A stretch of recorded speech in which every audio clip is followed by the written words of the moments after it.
I'm joined now by Mark Hamill, who is walking away. Is there anything you haven't gotten to do in a Star Wars movie that you want to do? Musical number, maybe? Sing and dance? There's something seriously wrong with you. Is there anything that you want us to know going into The Last Jedi? Anything you want to tell the audience or the world about this one in comparison to the other ones? It's the longest one. Hello and welcome to Talking Bird. I'm your host, Robert Zachary, and if you've ever listened to this show before, you know we spent 2.5 years as a Star Wars podcast, and then we ended the podcast as a Star Wars podcast, and I had this whole thing about I don't think I was going to talk about Star Wars. Guess what? It's December 20th, 2017. The Last Jedi has been in theaters for just short of a week, and I'm definitely going to be talking about Star Wars today. As you know, it's been a very contentious kind of a release that people have had a lot of opinions, a lot of think pieces have been out. I've consumed them all. I can't say I've synthesized them all, but I've at least seen a lot of people and a lot of different opinions in the last 5-6 days. I can't help but think of some of this as being a kind of a retread of that old vulgar phrase from the 90s, George Lucas raped my childhood. I keep thinking of that, but in a little different, where some people might be making the call that Rian Johnson and Kathy Kennedy maybe raped their middle age. And to discuss this with me, actually, we're discuss the movie, not just this one question. But I will say to Sean Judy, our guest this week, did Kathleen Kennedy and Rian Johnson molest in any way your middle age this week or last week? I would like to say no, but at the same time, I feel like they might have taken some liberties. I think they might have Al Franken me during a photo op. Yeah. But the hand might have been a little too low. But I wouldn't go so far as to say that it was like prison sex or anything like that. Okay, so we've got the baseline of outrage here. I would say, let's just get down to it. Okay. So we both have seen this movie twice. That's correct. And so I think that's an important thing to do. Well, since you're the guest, just give me like your short take on your short view of it. I mean, because we're going to go in depth. So I think my short view, my initial reaction, I left the theater the first time I saw it very angry. And I couldn't quite put my finger on it, other than some obvious things that we will talk about in a moment. And I'm sure a lot of people have already bandied about on the internet and whatnot. But I felt like it had just walked away kind of almost from the story itself. It wasn't just walking away from Star Wars. And I know there's a lot, like you said, there's been a lot of think pieces written about, it's the new Star Wars and all this other stuff. But I felt like it had walked away almost from the trilogy that had been started in The Force Awakens. It's almost like, people have said it's a standalone film, and in a way it is, because it feels like it's not very connected other than the fact that the same characters show up. Having seen it twice, I'm less angry about it.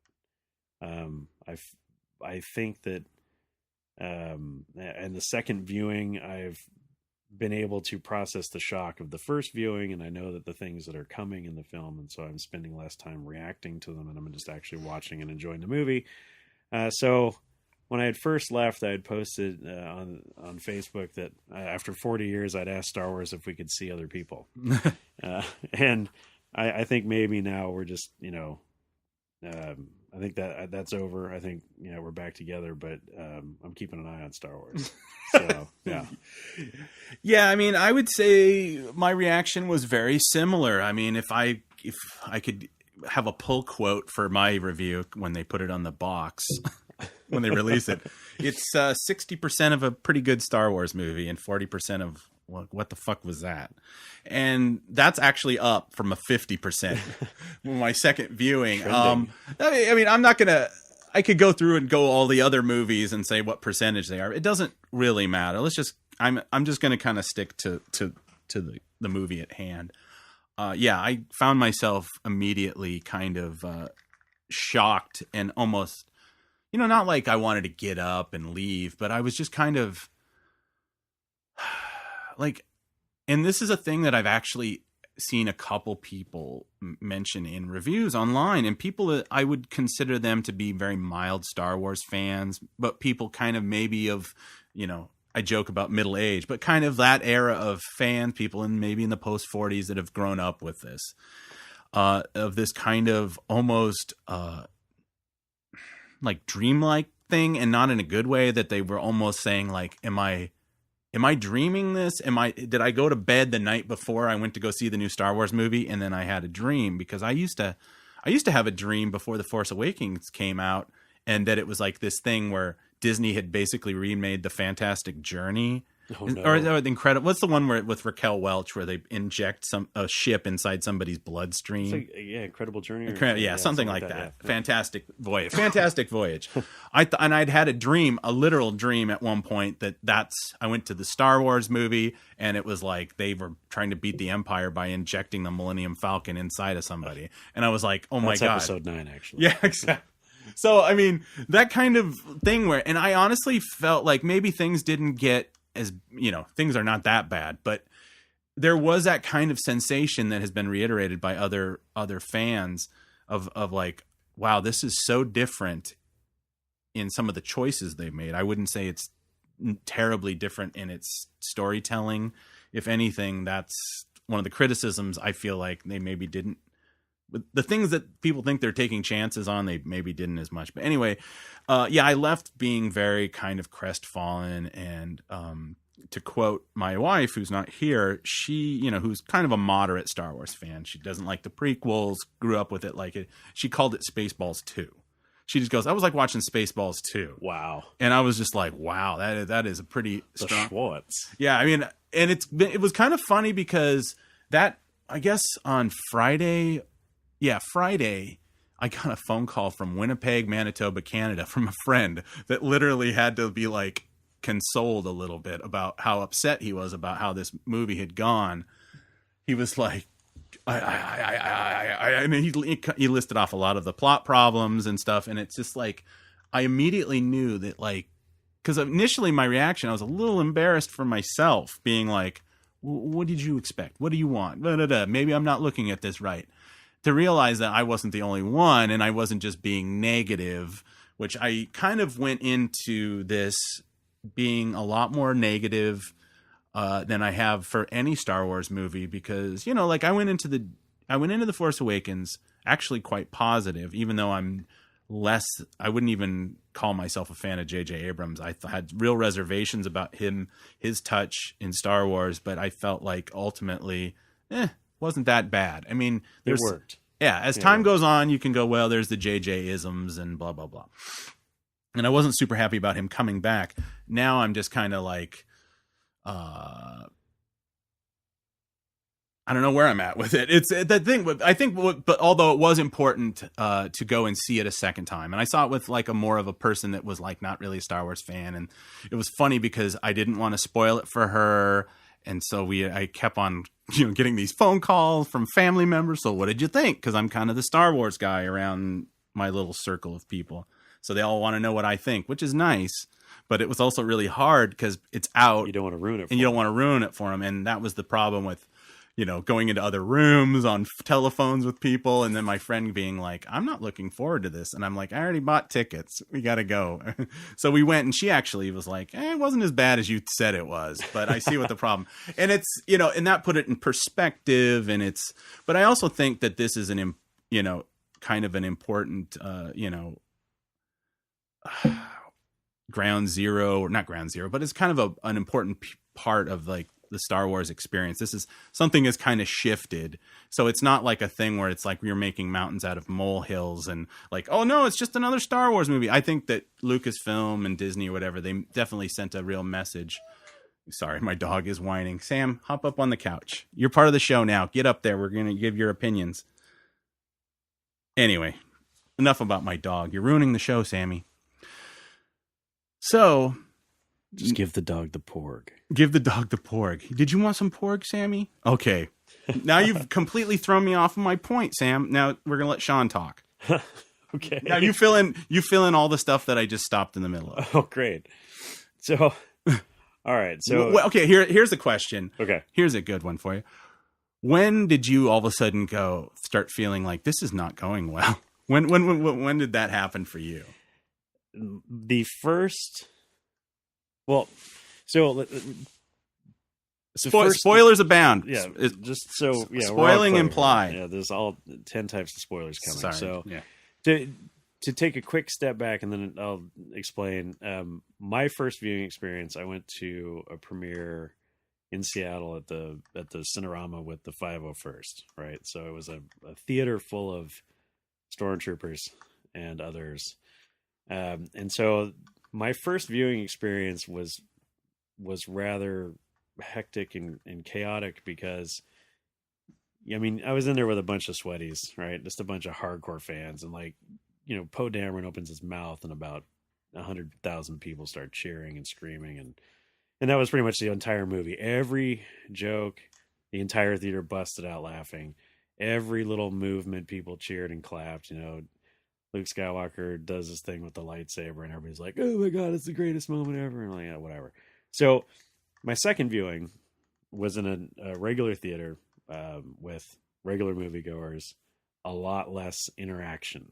So my second viewing, I got a better feeling of what was actually going on in the movie. So I missed, initially, I probably would have said when Poe starts off on his run and he's, you know, talking about happy beeps and all that kind of stuff.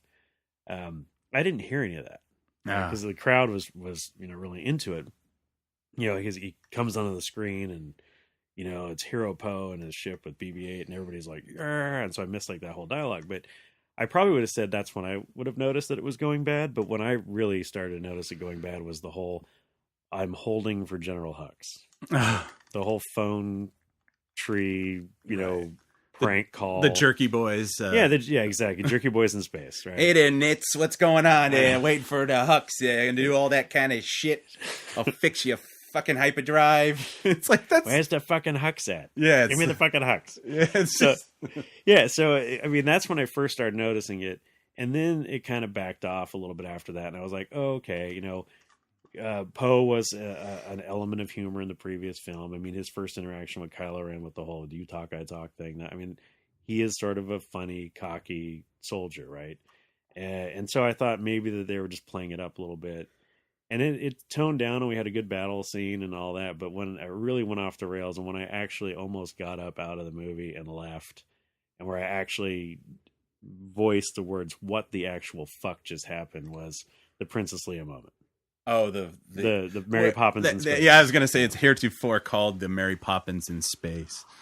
Yeah, see, and that is a kind of a point of contention for people. I was still reeling from, you know, my internal brain trying to cope with the fact that, you know, Luke Skywalker was Rey had, that was the climax of The Force Awakens, you know, 2 hours of, you know, not being denied my favorite character in Star Wars. And then finally, that was the thing. It's like going into this, as much as I was anxious, I was like, hey, worst possible scenario, at least I get to see what Luke's been doing for 30 years. And for him to, yeah, and for him to like, quote unquote, not answer the call or whatever, and just cavalierly, you know, toss his lightsaber. Yeah. It just made me go, oh, this is a joke now. I mean, it's kind of like, I understand that what they were trying to do with the character, and it's like they had to make choices and blah, blah, blah. But, you know, I guess I went into it thinking like, you know, I know Mark Hamill actually isn't really cool with this. No, he's not. And he's literally probably under pain of death. Now he has to be cool with it. He has to talk about his feelings about this movie in the post tense, like, oh, well, you know, Ryan and I had a good conversation. Yeah, it came with a like thing, like, you know, we could always get like, we could always CGI you. We could CGI you, or we could kill you off in the first minute. He's probably like, actually, I think this is exactly what Luke would have been doing. But, you know, and the whole scene, which I want to get to later about some of the things that inconsistencies, but I don't want to jump right into that. But yeah, by the time that had, you know, I was still reeling from this idea of like, oh shit, they're, you know, killing her off this early. Was there way less filmed? And I fell for it. Yeah. And then I realized in my own head, I was like, no, I had heard rumors that Leia was sidelined early in the film, and that that was the whole thing with, Laura Dern's character was going to rise up, and that because I had gotten into the spoilers a little too thing that there was going to be a contentious relationship between the fleet and whatever. So I was kind of like half kind of like, oh, well, maybe there's more, maybe there's more to it. But yeah, it was a little bit like, I mean, it's a fantasy movie, but then again, it's kind of like they just did this in Guardians of the Galaxy. True. Yeah. And it's another one of their things. And you're kind of like, well, the scene looks almost exactly the same. And of course it's really cool that she got to, show the Force, that she has the Force. And I assume she was using the Force. She just wasn't using. Yeah, I know. It's kind of hard. It's magic. It's magic. It's magic.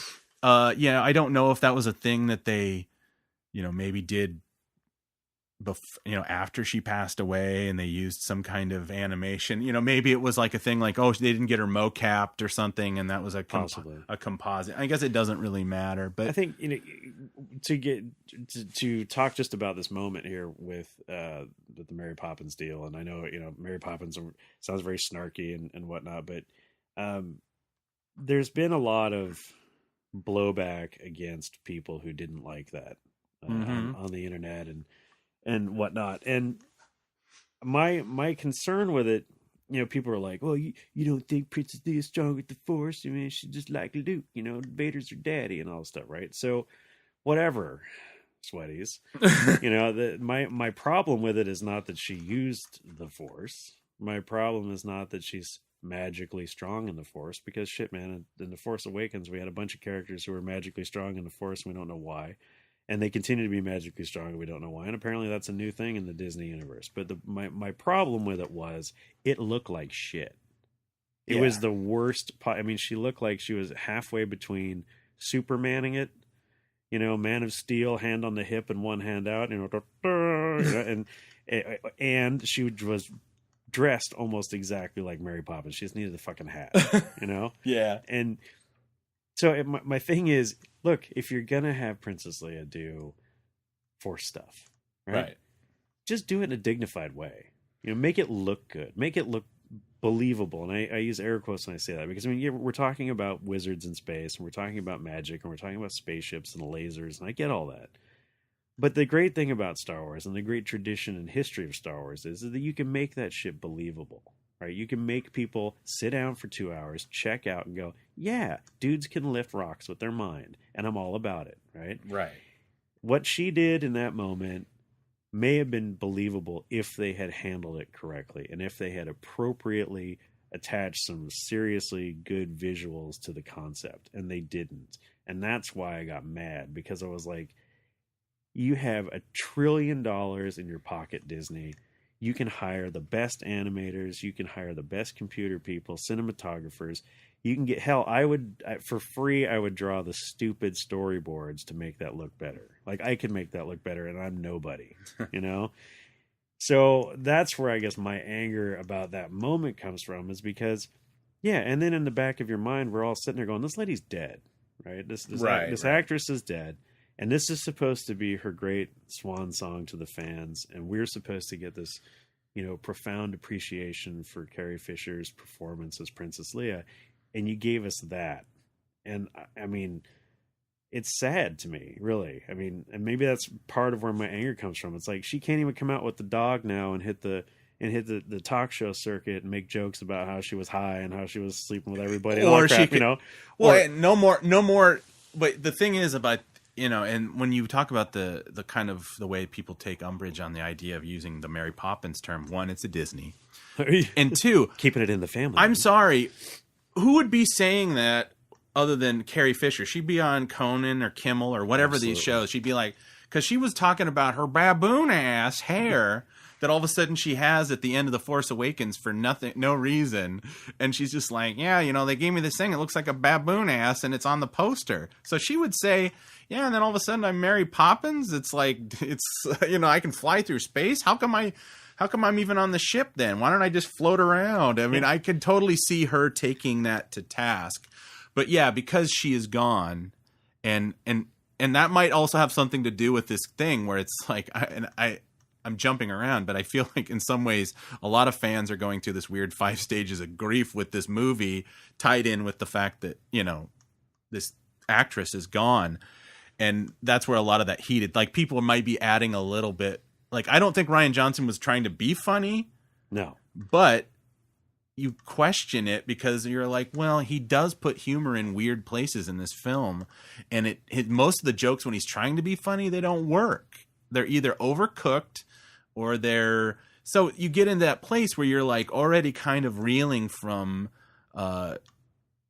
this kind of super light tone mixed with this super heavy thing. Because, like, literally, you know, less than 3 minutes ago, you watched her get sucked out a window, and you're just like, because that was so jarring. I just thought to myself, this is just not that they shouldn't have done it. It's just like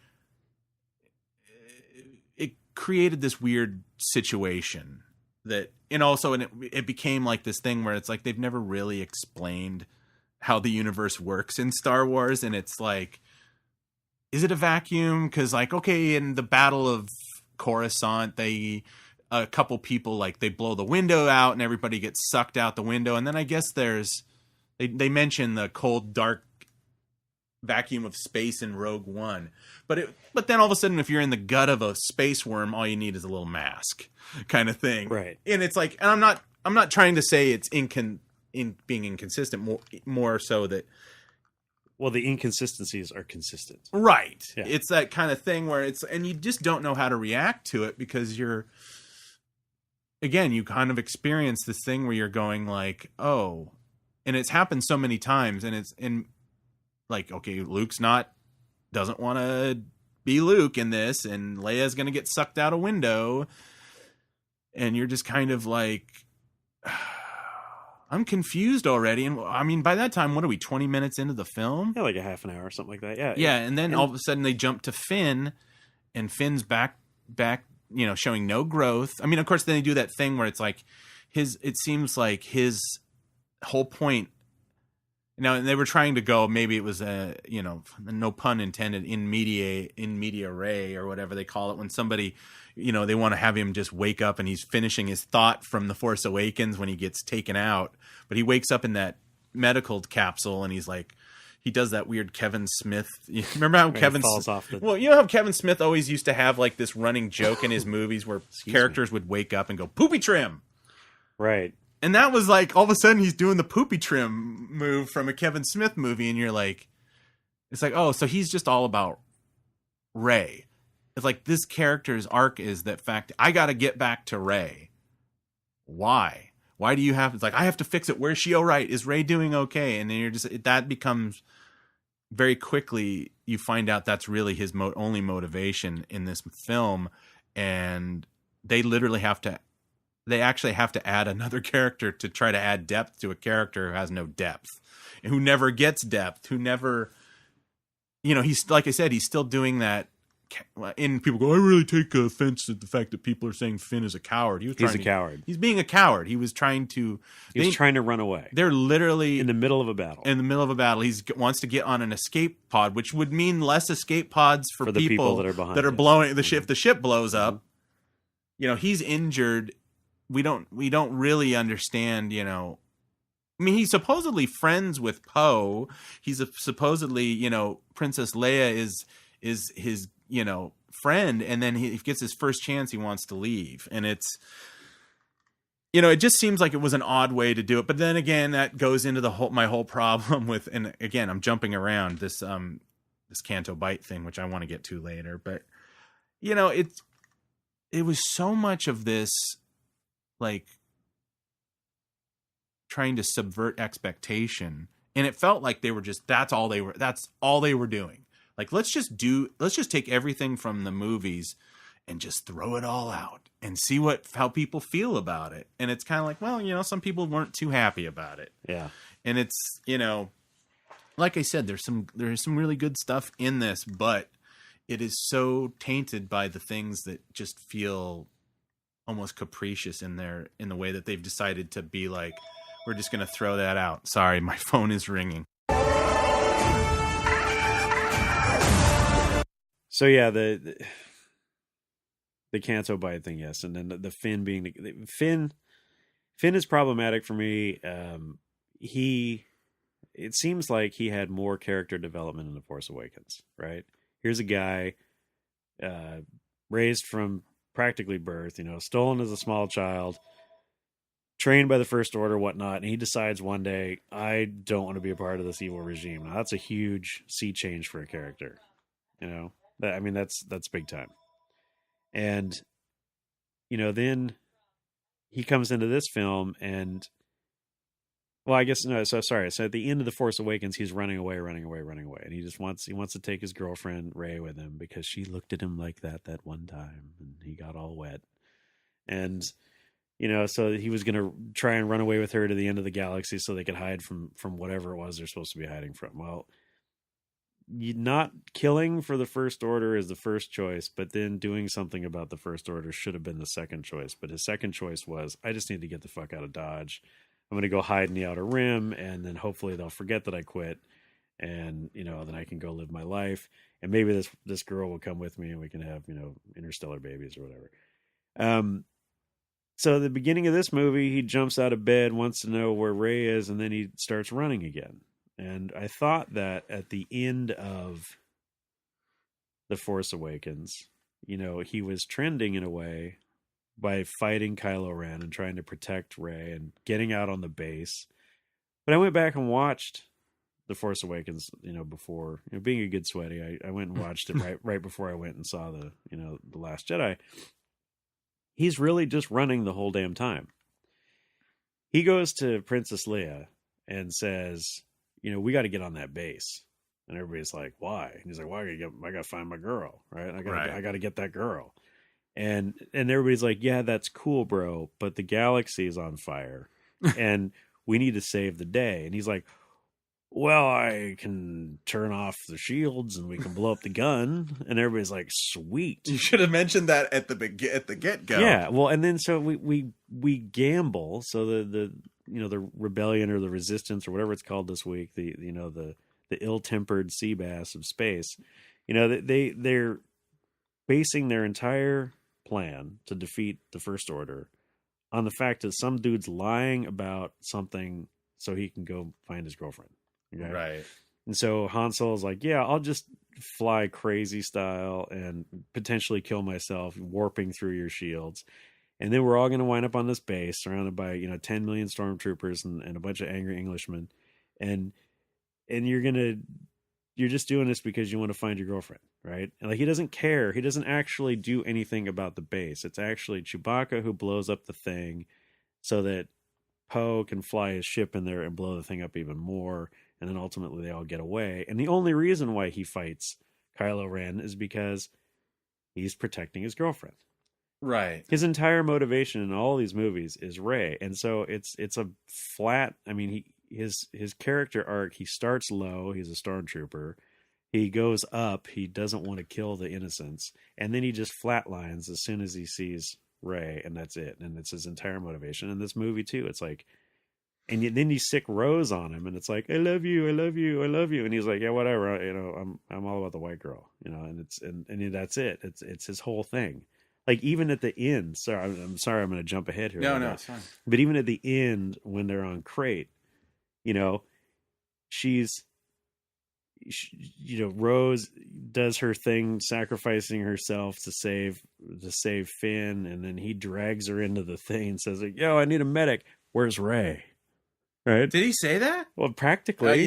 Because what does he do? He runs right out the back door. He sees Rey, big hug, lots of hugs, and it's like, yeah, this Star Wars is really huggy now. Yeah, it's really huggy, which is weird for people of my generation. It's true, but it seems very strange to me that Finn is being sold to us as some kind of a hero, and he's not. Right, clearly not.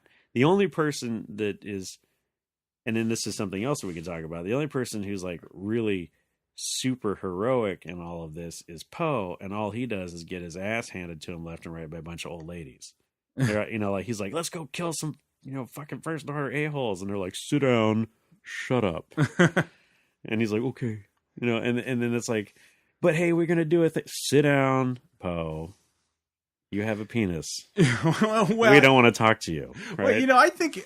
Oh, well, going into that, it's like I think that actually works a lot when it's Leia, but when you take her out of the story, right, and then you add this person who has no narrative heft, whom you had to have read the Princess of Alderaan book tie-in that I have not read, but I had to go and look and find out what the significance of this. Admiral Holdo, who actually her name sounds kind of like Admiral as well. It's like, is it Admiral Holdo or is it Admiral Holdo? It's kind of, she has like this name where it's like it's Vice Admiral. Oh, it's Vice Admiral. I'm sorry. She's a Vice Admiral. And it's like Junior Admiral in training. Yeah. And it's, she's not wearing military fatigue. So you're kind of. She's Hunger Games, dog. Oh, yeah. She's got the purple hair. She's got purple hair and a purple dress. And it's like, and I was, just jumping into that, I was like, I was bummed about that character only because I'm a Laura Dern fan. I love the stuff she's done with Lynch and even Jurassic Park. So we know she can do blockbusters. It's not like all of a sudden she's going to be out of her depth. Right. And then that character was such like, I didn't quite know what they were going on with that. And then I've read now that they had to refilm a bunch of that. And that if you watch closely, her dialogue doesn't match her mouth sometimes, that they actually softened the character and that she was more of a kind of a, super bitch, or she was super dismissive of Poe and all that stuff, which I honestly felt like might have made a little bit more sense.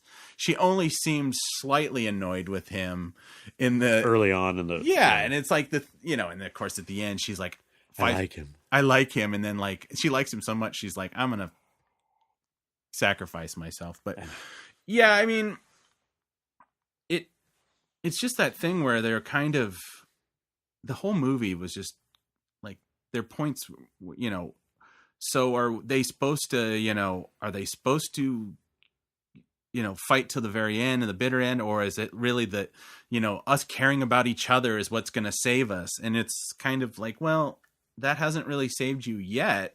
You're actually down from 400 because they say 20 or 12 or something just enough to get them on the Falcon. And it's like, that didn't seem to work. The only thing that did slow it down was that like Poe went in and, although that was an odd thing because his flippancy precipitated this major loss. And it becomes this situation where you're like, he really did kind of cause those bombers to kind of go in and over leverage themselves, and they all got blown up because he kind of forced the hand of the resistance. I don't know, they were rebellion or resistance. I don't know anymore. I'm confused. Well, he introduced himself as Republic military.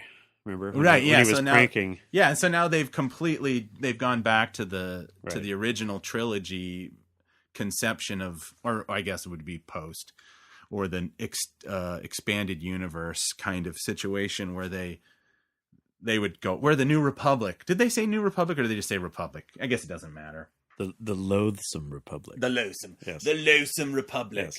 Did you see, as a side note, did you see Adrian Edmondson as Hux's second? The guy who played Vivian on The Young Ones? No. Did you ever watch The Young Ones? No. Oh, so anyway, it's a British early 80s British comedy show about 4 college students. They used to show it on MTV. But anyway, people might recognize him as Vivian. He had like red punk rock hair and 4 studs in his forehead on that show, and he would mercilessly assault the other characters on the show. And it was just nice to see him. Even it was an extended cameo. But I mean, obviously the story was conceived far before, not knowing that the Carrie Fisher was going to be gone. So it wouldn't have considered so odd that, in the final performance of a legend, and she's been sidelined almost the entire film until it's convenient for her to show up. Right. What's also problematic.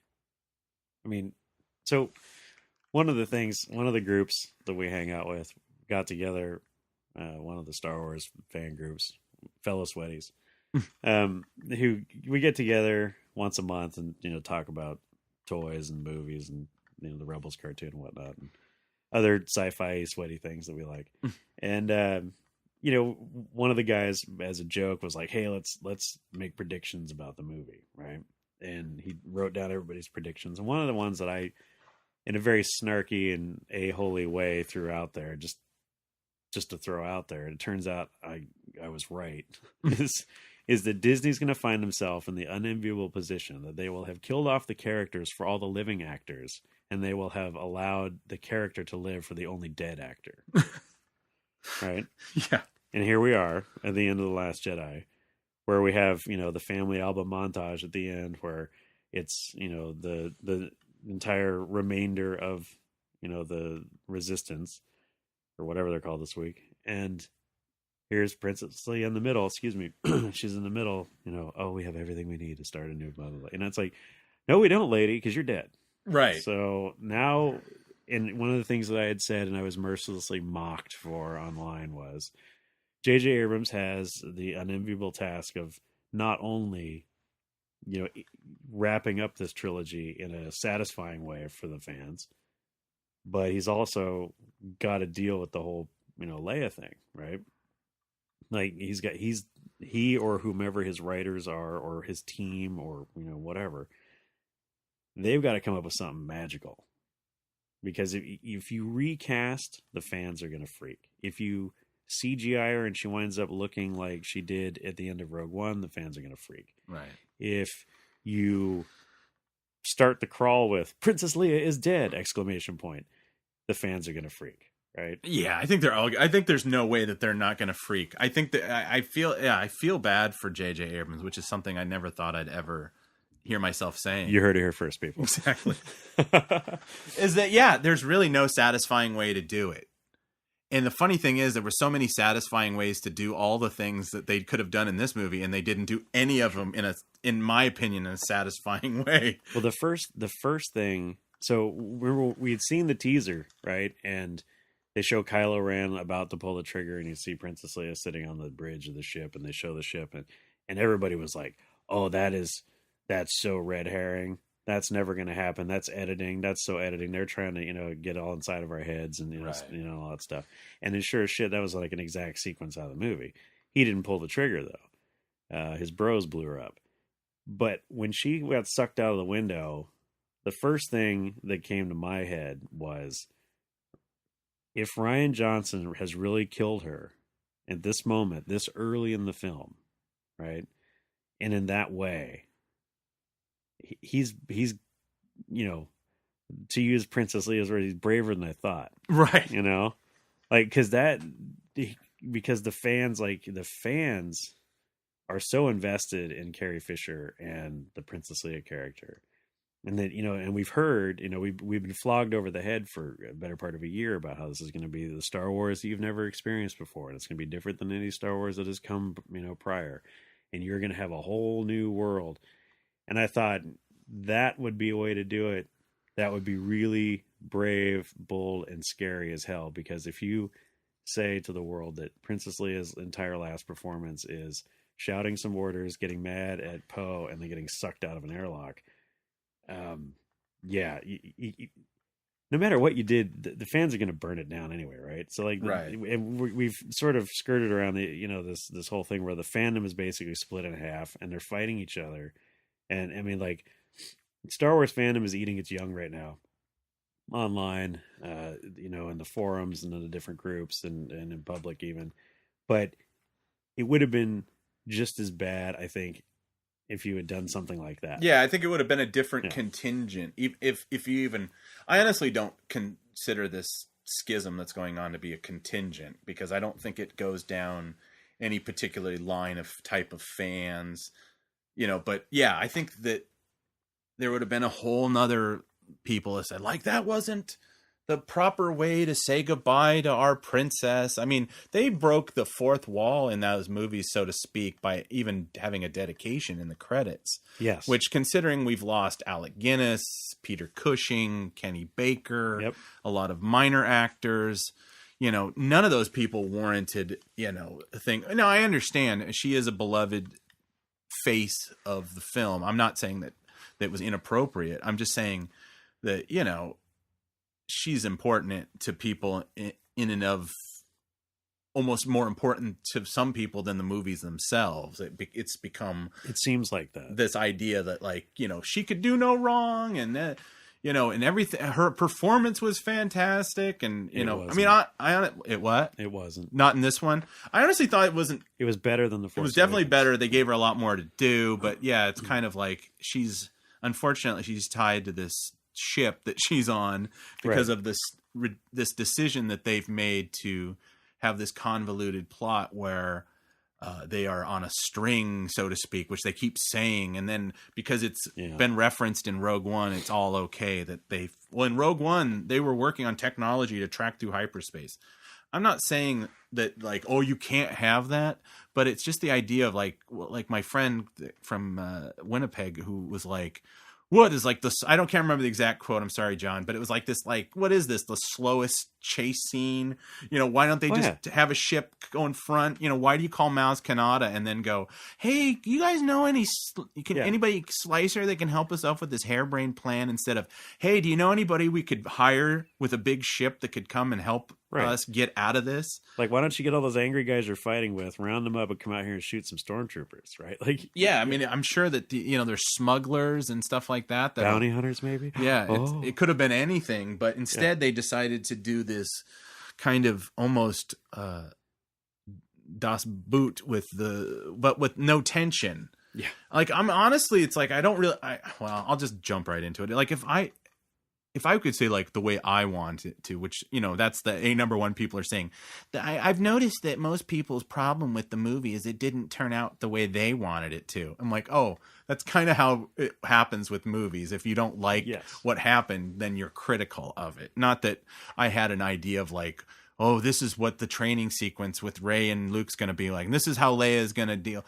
It's not like I'm mad that my script treatment didn't get picked up. Right. I just knew that. You know, I know the writing on the wall, this idea that, you know, in the EPK thing that came out at Celebration, it's like when Daisy Ridley says it's very different, but right. See, it's always the but, which is always saying like, yeah, we actually really went out in the weeds on this one, but they're going to tag it by saying like, but this is the right thing to do, which is like, you're not going to be able to criticize this because. Well, yeah, it's a way to preempt the criticism. Yeah. Yeah. And it's, you know, they could have had some tension. They could have, I don't know. They could have made it more of a direct, you know, if they wanted to go small, which I guess we only technically visit 3 planets. We've, you know, Crate, Canto Bight, and whatever planet, Dakar, which they were leaving in the beginning. So it's That's true, yeah. It's the smallest Star Wars movie probably since episode 4. Yeah, I mean, it's a small movie, and that's not a problem. But if you really wanted to do something different, why didn't they do something where it's like they had to figure out why they were tracking them, and they never left the ship, and they could have, you know, like I said, I mean, I'm not a huge. The Canto Bight thing was a complete waste for me, and it's like they could have easily integrated all these characters. They could have had, you know, Finn goes down and looks for the problem, showing his mettle that he's part of the rebellion or whatever. You could have run into Rose, who's mourning the fact that her sister just died. Right. And she's like, she doesn't know what she's going to do. You know, me and my sister, we joined the rebellion together. You know, what am I going to do? And then she kind of, you know, she helps them, and it becomes almost like this thing where it's, you know, they're trying to hunt down a spy on the ship. And then they could have retained this idea that Admiral Haldo, which was she was a problem. Maybe she's not doing the right thing. Maybe she's the insider, maybe she's like an insider, and then it could be like almost kind of like, and unfortunately now I realize, now that I'm saying they should do this, then you're almost remaking Star Trek 6, but you know, where they're constantly looking for subterfuge and what's on the ship. But also one of the top 2 Star Trek movies of all time, right? True. So, and to be fair, everybody, you know, complains about how Star Wars is Star Trek and Star Trek is Star Wars now. So, yeah, I mean, they have muddied the waters. I mean, you got the guy producing both of them, J.J. Abrams, right? So, and then all of a sudden they still have like these ridiculous, in the second sequel of the series, they have this completely superfluous video call to a character that was in the previous one who tries to help them but really does nothing, which is like Into Darkness when Spock calls Spock on the phone, right? And like and basically future Spock calling past Spock, and does all the heavy lifting for that movie, and then it's not that Maz Kanata, literally that was just an excuse of them like, let's get Maz Kanata back in this. Well, and yes, because absolutely. we made a Black Series figure, we have to sell well, with a jetpack, which is based on the Force Awakens, right? Because it comes with her treasure chest. Doesn't she have a jetpack too? I don't know if the Black Series figure. I don't know. I didn't buy it. I have one coming for Christmas that I'm not supposed to know about, but I had to buy it for myself. I'm not a Maz fan. Yeah, I've got my Jaina Solo showed up yesterday. Oh yes, that's actually a pretty solid figure, by the way. As we digress, nerdy, sweaty nerds. So, but no, the thing about the characters, and you talk about in the Maz Kanata situation, and this is something that I think is the movie suffers from. And I think Force Awakens almost suffered from it, but they managed to make it work. So we've got our, holdover characters from the original trilogy. And we've got some ancillary holdover characters, right? So we had Luke, Han, Leia, Chewbacca, 3PO, R2-D2. And then we had, Admiral Akbar and Nien Nunb and all these other dudes that keep showing up. So then we create a whole host of new characters, right? We've got Finn and Rey and Poe and BB-8 and whatnot, and then the Snaps and all these other minor characters. So now we're top heavy, right? Mm-hmm. And as a screenwriter, as a person putting a plot together, I mean, you wind up your plot suffers because you're trying to figure out where you can shoehorn in all these people, right? And then you go on top of that and you make 5 or 6 more new people, right? You got DJ, you've got Rose, and to a lesser extent her sister. Which you got Haldo. You've got and sorry for interrupting, but it's like the thing about the Rose, and it's like that character, like, because I actually thought Kelly Marie Tran was actually really good in it. It's just every time half the things she says in her mouth, I'm just like, ugh. Is she the moral compass of Star Wars now? And she's telling all the other characters how to feel about things because they don't seem to have enough personality to have their own opinion. So she has to tell them how to feel about it. She's like a Shakespearean chorus. Yeah. And it's kind of like, we never, except for her, like, crescent roll thing that she's got around her neck, you don't really understand what her and she tells a little story about her sister and being on mining things, but it's like I said, it's just that thing where it's like maybe they should have held off on the fact that even though that I thought that whole like sequence went on a little too long, where how many times does she have to kick that railing? It's like, if a spaceship is supposed, whatever, I mean, that's Star Wars, and I don't want to be picking on it for that stuff, but I think they should have, if they had established that character a little bit better and maybe had her on a bridge somewhere, or her and Rose having a conversation or talking over a headset or anything where we could show them together, right, it would have meant a lot more when she died.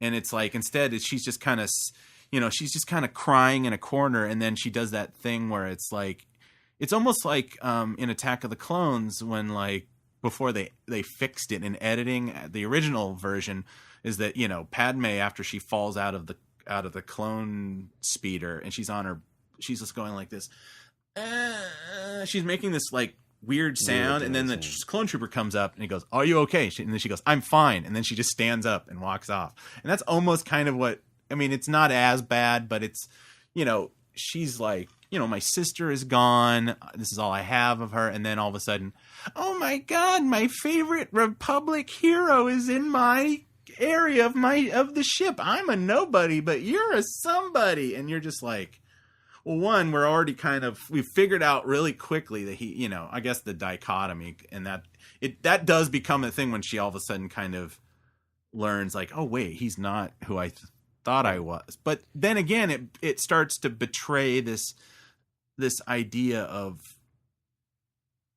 like, kind of like the whole thread through of this movie is that, like, your heroes are like, it's not like your heroes aren't important anymore, that kind of thing. Like Luke, we haven't even got into Luke, and I think that's a whole nother thing that we'll get into, but it's like Luke's not who you think he is. Leia is always Leia, but Poe is not as great as you thought he was. Just basically nobody's that good in this thing. Like there's Right. no heroes, there's no really true villains. It's everything is kind of fair to middling all until later on, and then I think that Kylo Ren, who I actually really liked his part in this movie, too. Yeah. and I don't know, it just became so messy where it was like this thing you're feeling like, well, Star Wars isn't about heroes anymore. It's about the little guy. And it's like, well, but that's what Star Wars is all. So let's talk about some of this criticism of the people who don't like it, coming from the people who feel like this is the greatest thing ever, because the phrase that I've heard a lot is they burned it all down and all this stuff, right? And it's and they've eschewed convention, and this is a brave new world, and if you're too dumb to figure it out, then you're too dumb and you shouldn't be a Star Wars fan. Like all this stuff that comes down. Star Wars has always been about the little guy, right? okay. Star Wars is about a dude on a farm who rose up and destroyed an empire. Right. Okay. You want to go little guy? Like he's from the ass end of the world or the galaxy on a shitty planet. He's trying to grow water. Okay. Right. His life is crap. Like his entire dream of life is to get the fuck out of town And be a stormtrooper. or at least a TIE fighter pilot. Right. Because he's a pretty good pilot, Yeah. He used to bullseye womp rats and shit. Like he's a hillbilly. Okay. Right. So Luke is a nobody from the sticks, and he basically single-handedly overthrows, the galactic empire, the evil empire, all this other stuff, right? It's about the little guy. It's about a bunch of people who overcome their flaws and their personalities to work together to achieve great things. It's been about diversity. It's been about strong women. It's been about, individualism and individuality. It's been about, fighting totalitarianism, right? Mm-hmm.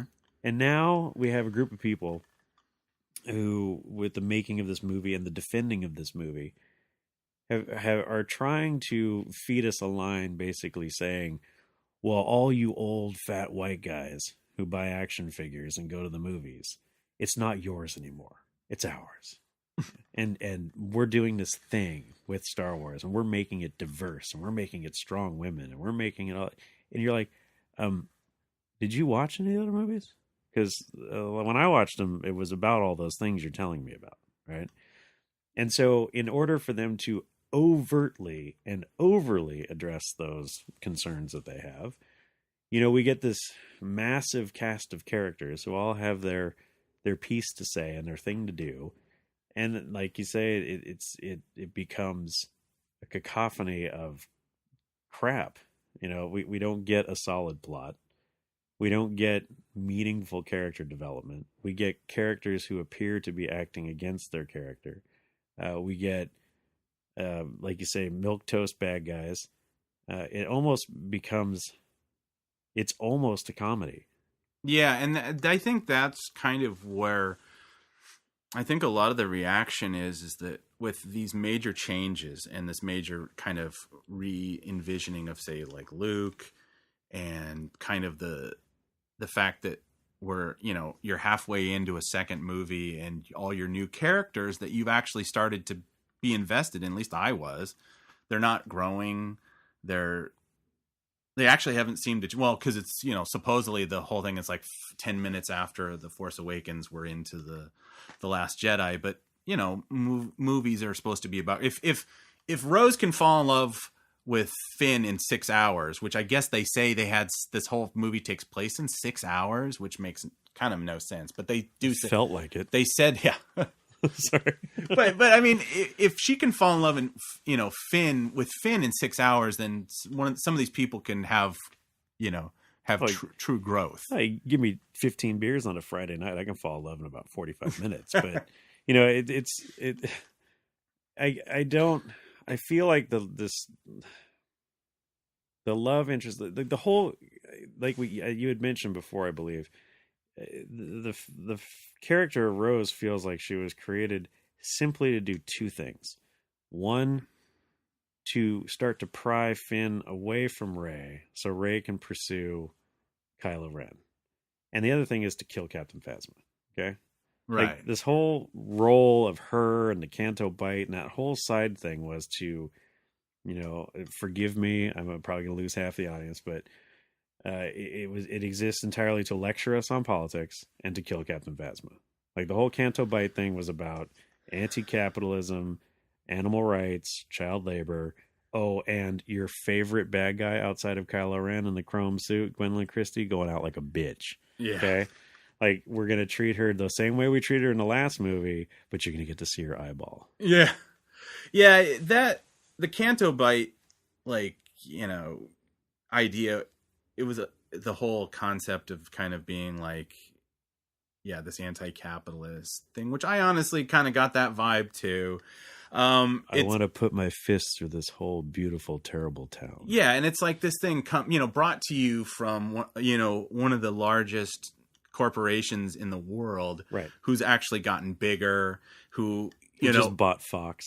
Yeah, who got in trouble at the New York Comic-Con for trying to put out a comic with a defense contractor who make weapons, and they had to apologize, and so it's kind of like, maybe that's why they did this in the movie. Well, it's the irony is the movie is called Star Wars, and and somebody joked, I can't remember who it was, it said after 30 years, that's the best they could come up with is more war. Well, I mean, whatever. It's Star Wars. It's Star Wars. And it's always going to be conflict.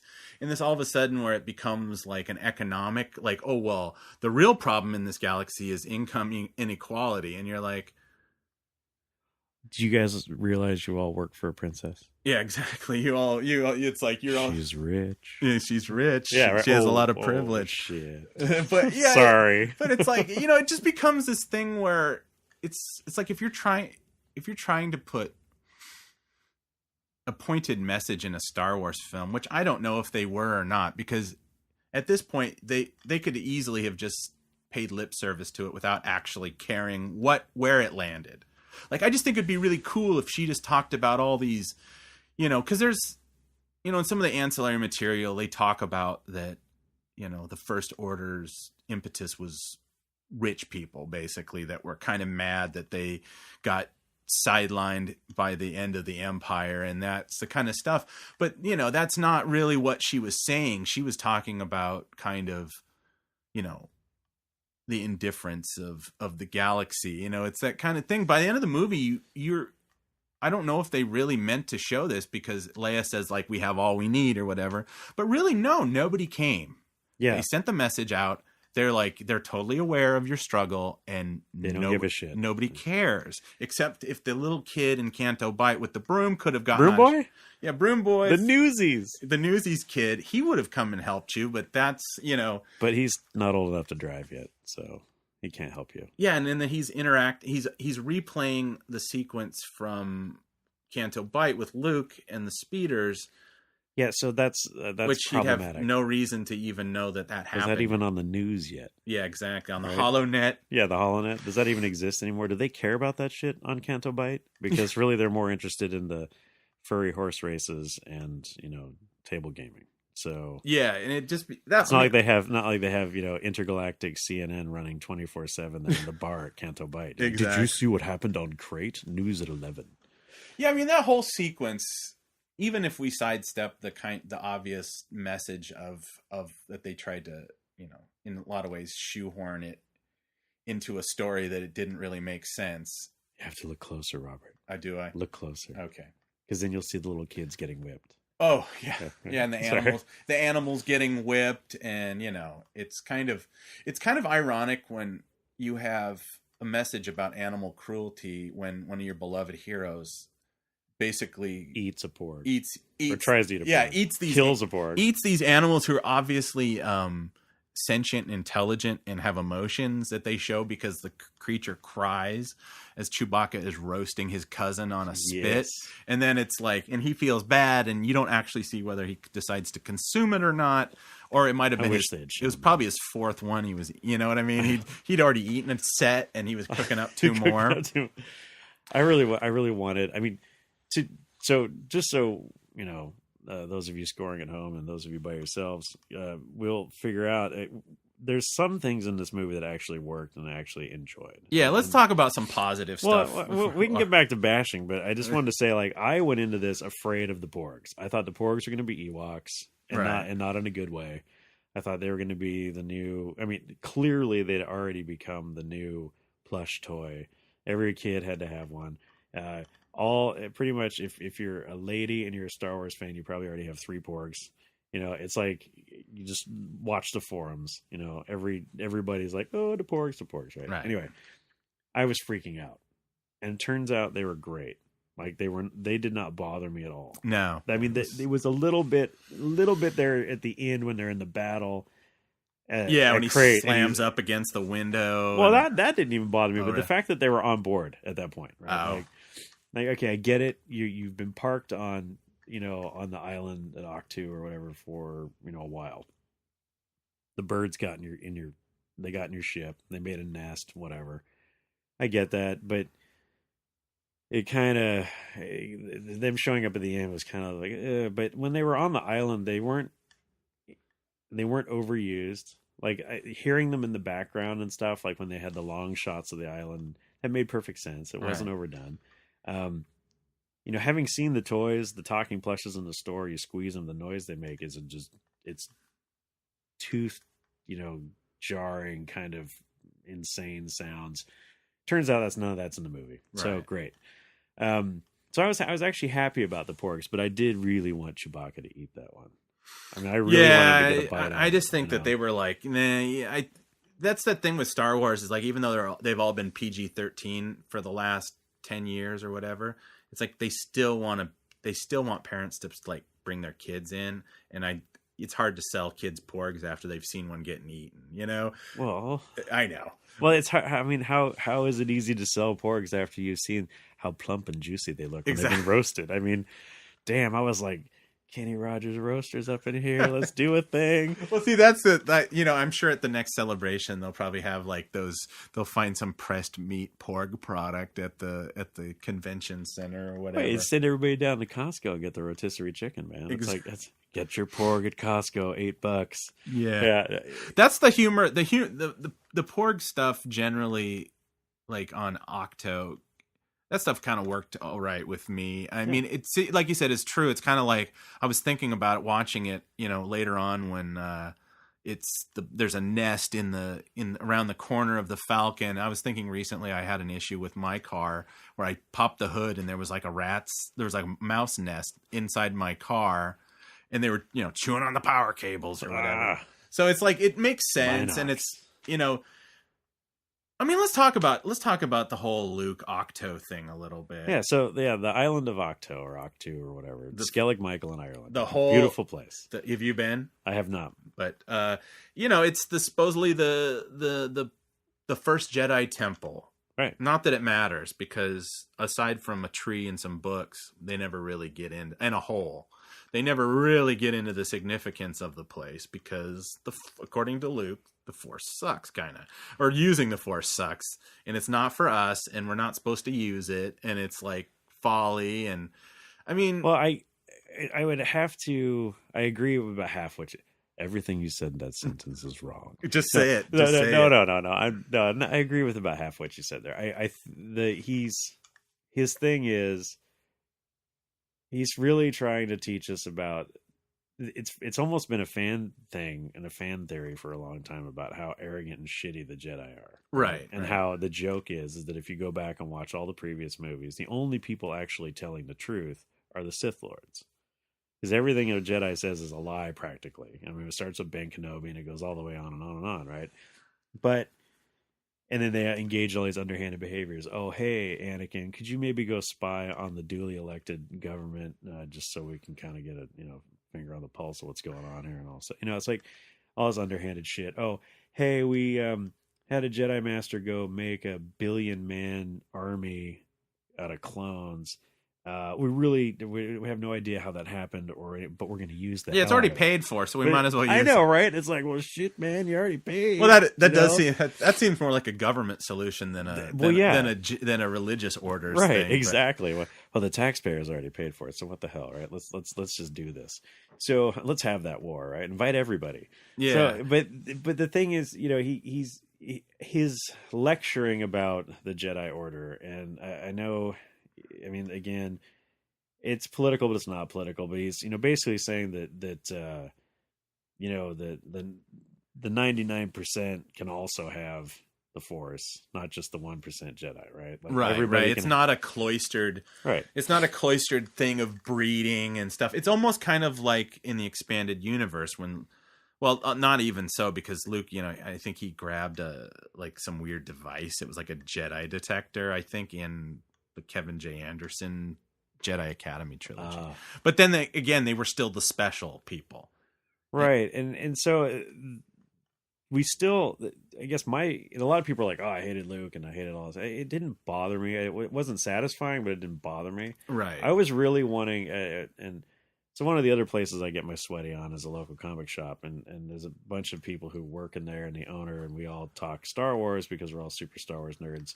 And we've all had this conversation, like we wanted this movie to be the bridge between those evil midichlorian years and the Force as an actual Force years, and to try and figure it out. And what I had hoped is that as part of the interaction between Rey and Luke was he's been out there, he's got the books, he's at the First Temple, he's had all this time by himself to really think and ruminate on the Force and how it works. I wanted them to rectify in some way the midichlorian thing and the energy field that binds us and surrounds us thing, right? Right. And they tried really hard to do it, but it still, because if it's midichlorians, right, then everybody's got them in them, right? But if it's the thing between you and the rock, then it's also an energy field, right? Right. So he's kind of he does this. He talks about the energy field, right? Oh, what do you breathe? Look around. What do you got? You got the rock, the tree, the dead hole in the ground. All this stuff. And he's like, well, what's the space in between? Well, that's the Force, and that's not you, right? Well, that's a great lesson, right? And the lesson is to not become dogmatic about it and not to become jealous and possessive of it.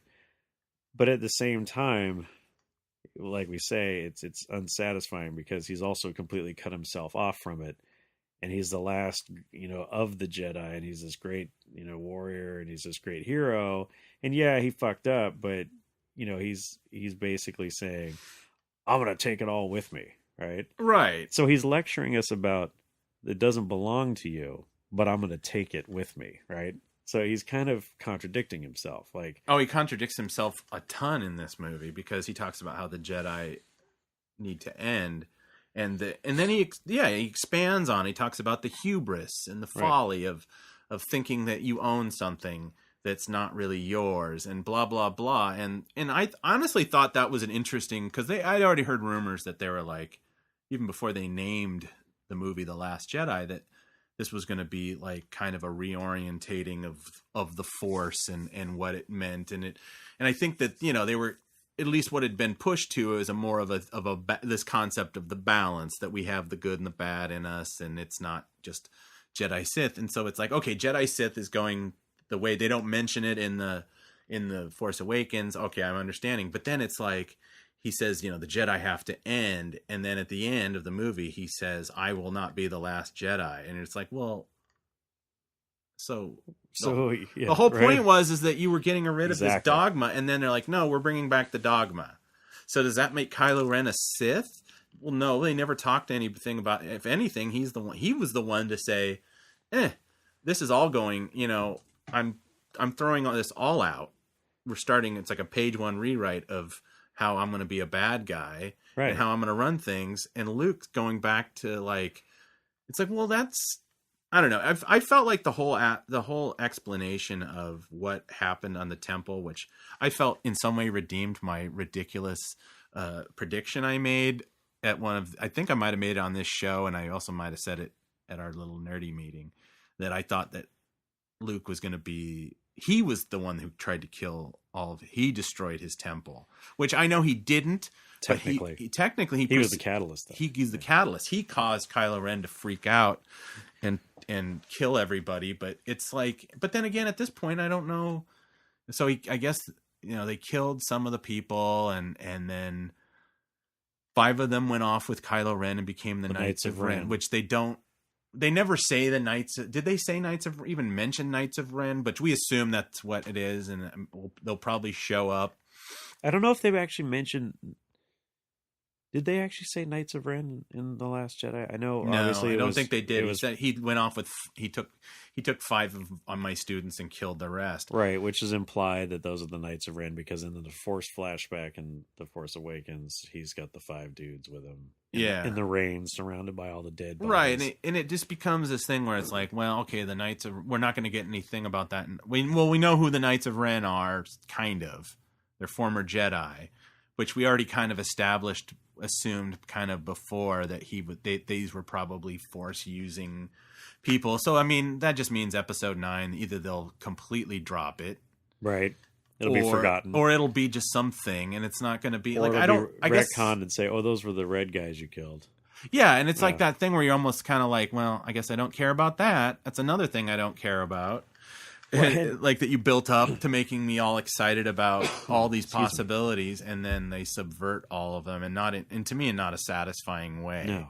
Well, and I would hope that with JJ coming back, I mean, he was pretty well invested in the Knights of Ren thing. I mean, that was like his whole concoction, and including them and creating costumes for the characters and in that Force vision that Rey had. I would hope that JJ would be like, no, man, we're gonna figure out this Ren thing. For once and for all. Yeah, I mean, but that's the irony of JJ. Maybe I can't believe I'm saying this, but maybe he should have stayed for the whole trilogy. Well, yeah, because so much of this movie is a repudiation of everything in the first one. Like, and you're like, well, what was the point of The Force Awakens then? I mean, none of it. Well, maybe it all meant something different. Maybe it didn't mean nothing, but a lot of it was built up, and especially like the Phasma thing. I mean, that Phasma thing is like, I made a note of it. Like, this Phasma sucks. It's like, I don't care about. I'm never gonna be interested in another Phasma toy or comic book offshoot. I'm not gonna read the book. I don't care, because they did such a poor job of integrating that character into the story when it was like could have been so cool. I mean, it's like the whole sequence of her fighting on the ship is literally just what people said that, oh, I really wish that on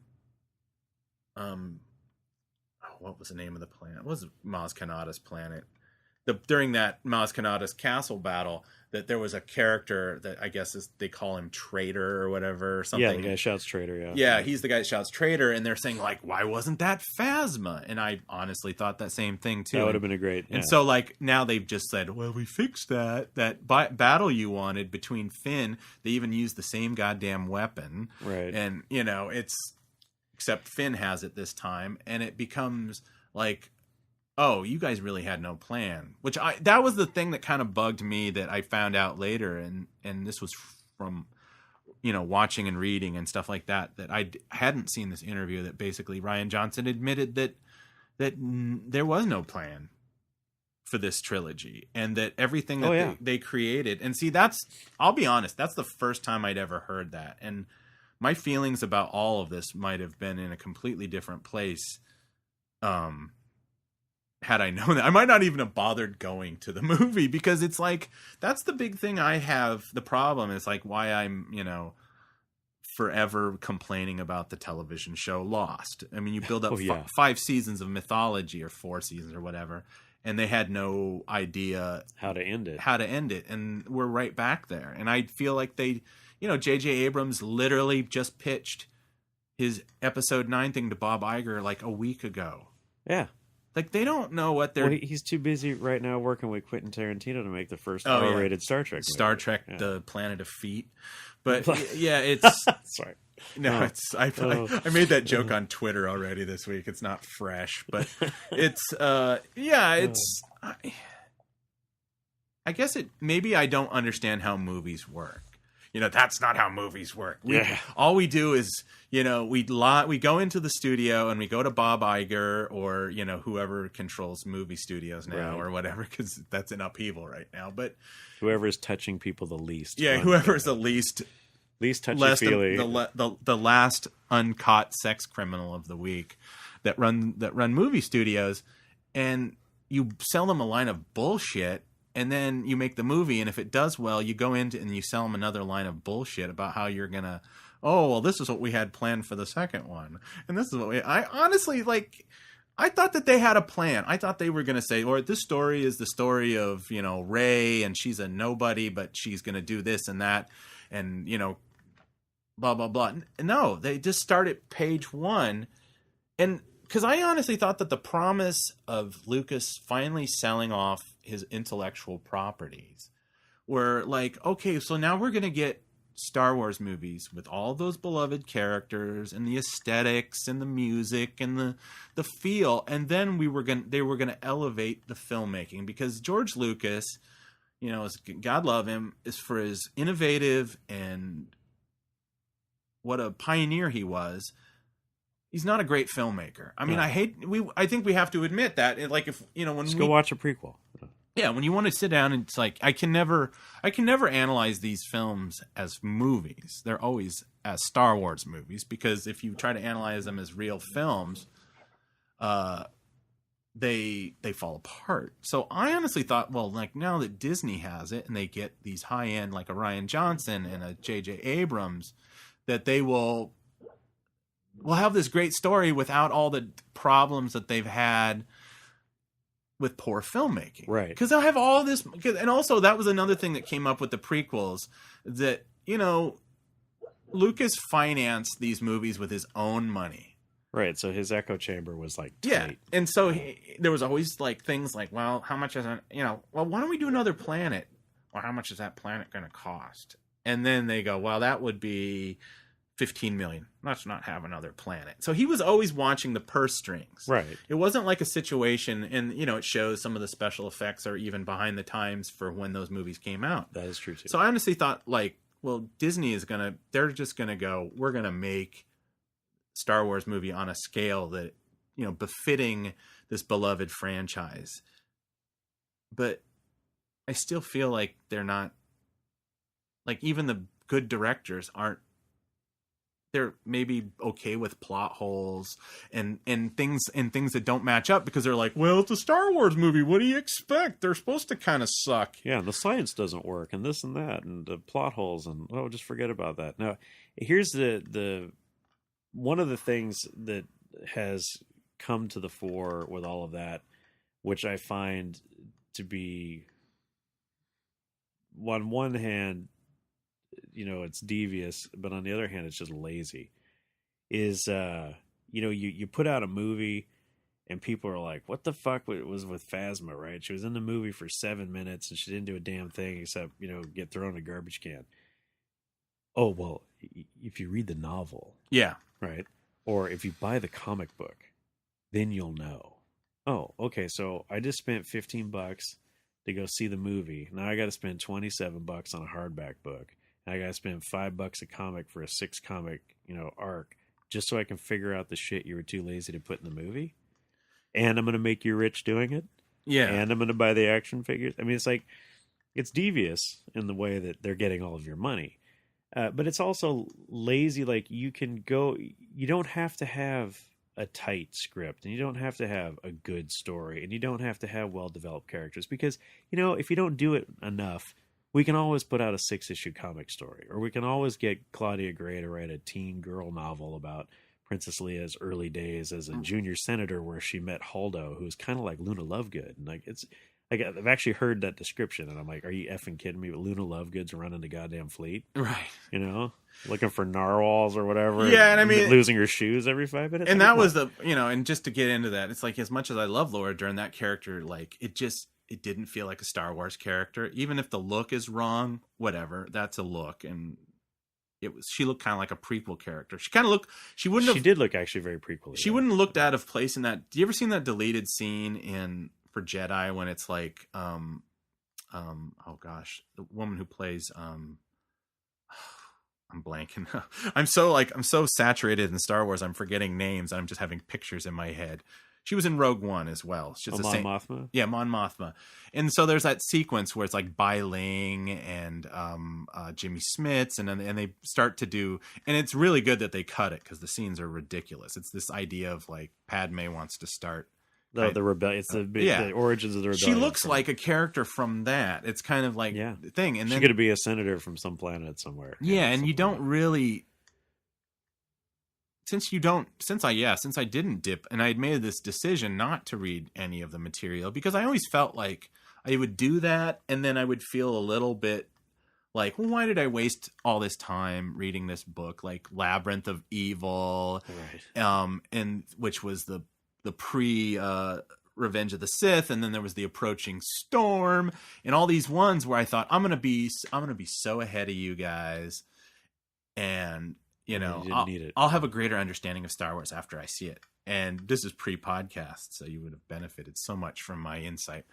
But and then I would always leave it going like, why did I waste my time reading that fucking book? I didn't really like it, and it was like I just thought I was getting more knowledge. Well, now they literally are like, you're at a loss if you haven't read those books. It's true. One of the media outlets that I follow is the Collider, Collider Jedi Council, and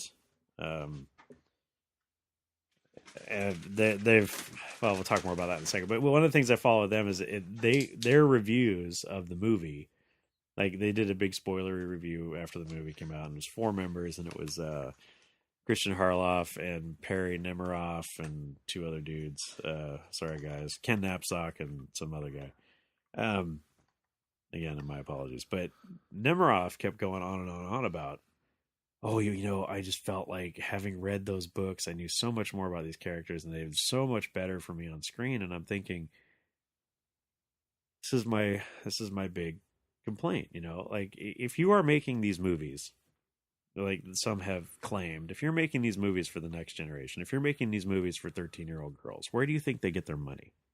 They get it from their parents, right? And their parents are going to be like, look, I can either take you the movie or I can buy you the book. What do you want? Right. And like, people don't have unlimited, we don't have unlimited funds.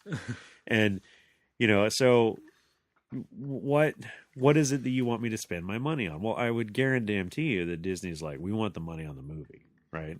We want the money in the box office because that makes us make more movies, which then we can churn out more ancillary material for you to buy more figures, et cetera, et cetera. So, I feel like they're just trying to get everybody. It's a big cash grab, but it's also, to circle back to my point, it seems like it's lazy. Like it used to be, you really had to, script doctor the hell out of your story and make sure it was tight, Yeah. And it's not just for Star Wars. I mean, it's for any movie. Yeah, I mean, the superhero movies are suffering from that, and I mean, not really, because there's like Marvel movies, there's 18 different comics, and they rarely even coincide with what's going on in the movies. Right. But yeah, I know it's that kind of idea. It's like these become more of a marketing exercise than a film in some way. Yeah, it's almost like a 2.5-hour commercial. Yeah. Like buy the what's her name? Paige, the sister? Yeah. She's one of the original 11 figures that came out for this movie, and it's like she doesn't even have dialogue. Right. Like or if it's dialogue, it's like her yelling over a radio or something. Like you barely understand it. It would be interesting if they still made like commercials for these toys and be it'd be like, I'm Rose, I'm gonna help these animals. Like, I'm Finn, I'm gonna help Ray. What was the sister's name? Paige. I'm Paige. I'm gonna die. I'm gonna die. It's like totally. It's like I'm gonna stare longingly at the screen and then croak. Sweet. Yeah. It's. I mean, who's gonna be the Zuvio? Is it gonna be her? Yeah. I mean, it's kind of nobody's buying. I will tell you, go to your local retailer and take a look at what's currently hanging on the peg. Nobody's buying Poe. Nobody's buying Finn. Nobody's buying Rose, and nobody's buying Paige. It's kind of like this thing where they're pushing R2D2 and C3PO, who are, oh my god, they were so not in this movie, No, they were. Well, C-3PO was. Well, yeah, he had a little moment that I liked he had a nice moment in a scene that I didn't like, but it was a nice moment. But then it's was that the stunning scene? Yeah, like the whole mutiny thing, which was just.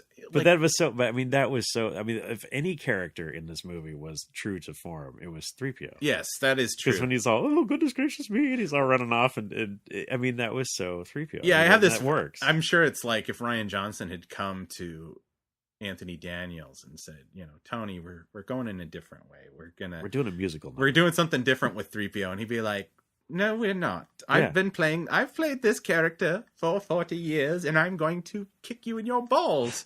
And I'll tell all the fans that that you put LSD in your coffee at lunch or whatever, you know. It's like, I don't think that's the kind, how he is the most protective of his character of any of the actors. I think, second and only by maybe Peter Mayhew. Yeah. I mean, he will not. I mean, he gave shit to and I'm spacing his name, of the actor who played K2SO. Like, he gave him so much shit in Rogue One. He's like, let me get this straight. You put on a mocap suit and you get to wander around and do whatever the fuck you want. I got to get into this damn thing every time. And he was like, F you, kid. F your next generation. I'm C-3PO. Cause it was awesome. I haven't had a carb since 1975. I know, exactly. I can't have, I can't have an extra helping of anything, like water.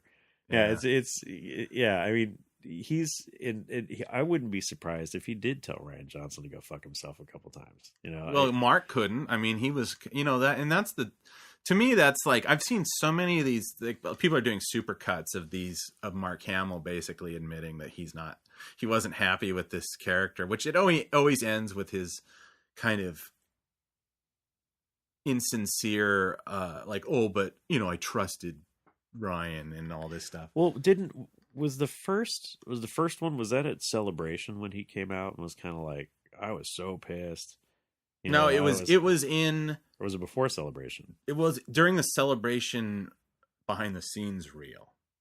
So they actually made it. So they got it kind of ahead of the story by recasting this thing. Like, I looked at the script and I said to Ryan, I fundamentally disagree with everything. Or maybe you want to know what it was? It wasn't the behind the scenes. I'm sorry.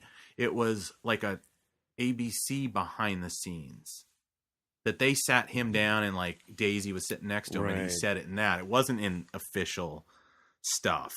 But, I honestly don't think that Mark would say anything like that without approval. Not that I'm dinging him for. I wouldn't want the guy to lose money, because of it's like the Lucas thing. It's like when he said the white slavers comment. That was the real Lucas.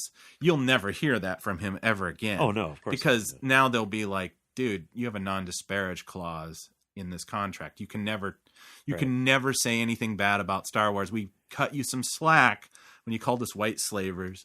We cut you some slack when you made comments about, well, it's not the movie I wanted to make. Yeah, the Force Awakens, you do this a third time and we'll sue you. Or, you're going to lose your stock options for your museum that you're building. I mean, I don't know anything about that.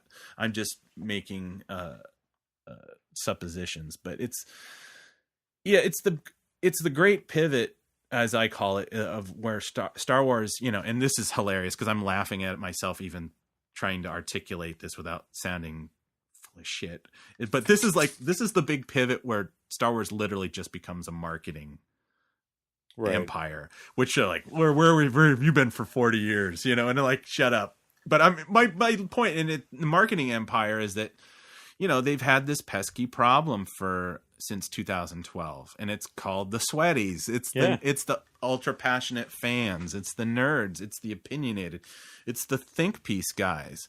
And they kind of got ahead of it in some way by, deciding like, we're going to have our own show, and being very kind of like, I don't know where things stand with fan films right now, because now that there's actively Star Wars thing, my interest in fan films have disappeared. Yeah. Disappeared completely. Well, and Lucas himself had he had a pretty strong relationship with the fans, and like he actively encouraged it, and he even had a competition from time to time, and like they would put out a video or put out a DVD with like the best of and all that kind of stuff.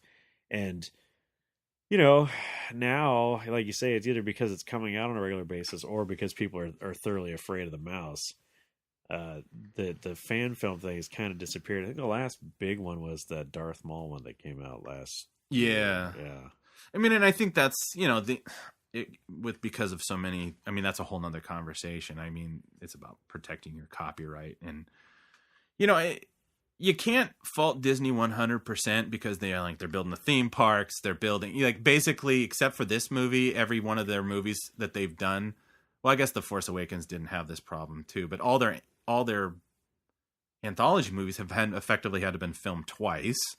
You know, they are going to have to spend a ton of money who knows if they're going to spend money. I shouldn't assume, but they are kind of stuck in this thing. Like, what are we going to do with this third movie? But it looks like they already had decided to go in a different direction in the production. It didn't feel like all of a sudden the reshoot stuff that I read about had nothing to do with setting up the sequel. It was all about, Laura Dern and the character, how her likability, that she wasn't likable in the first cut.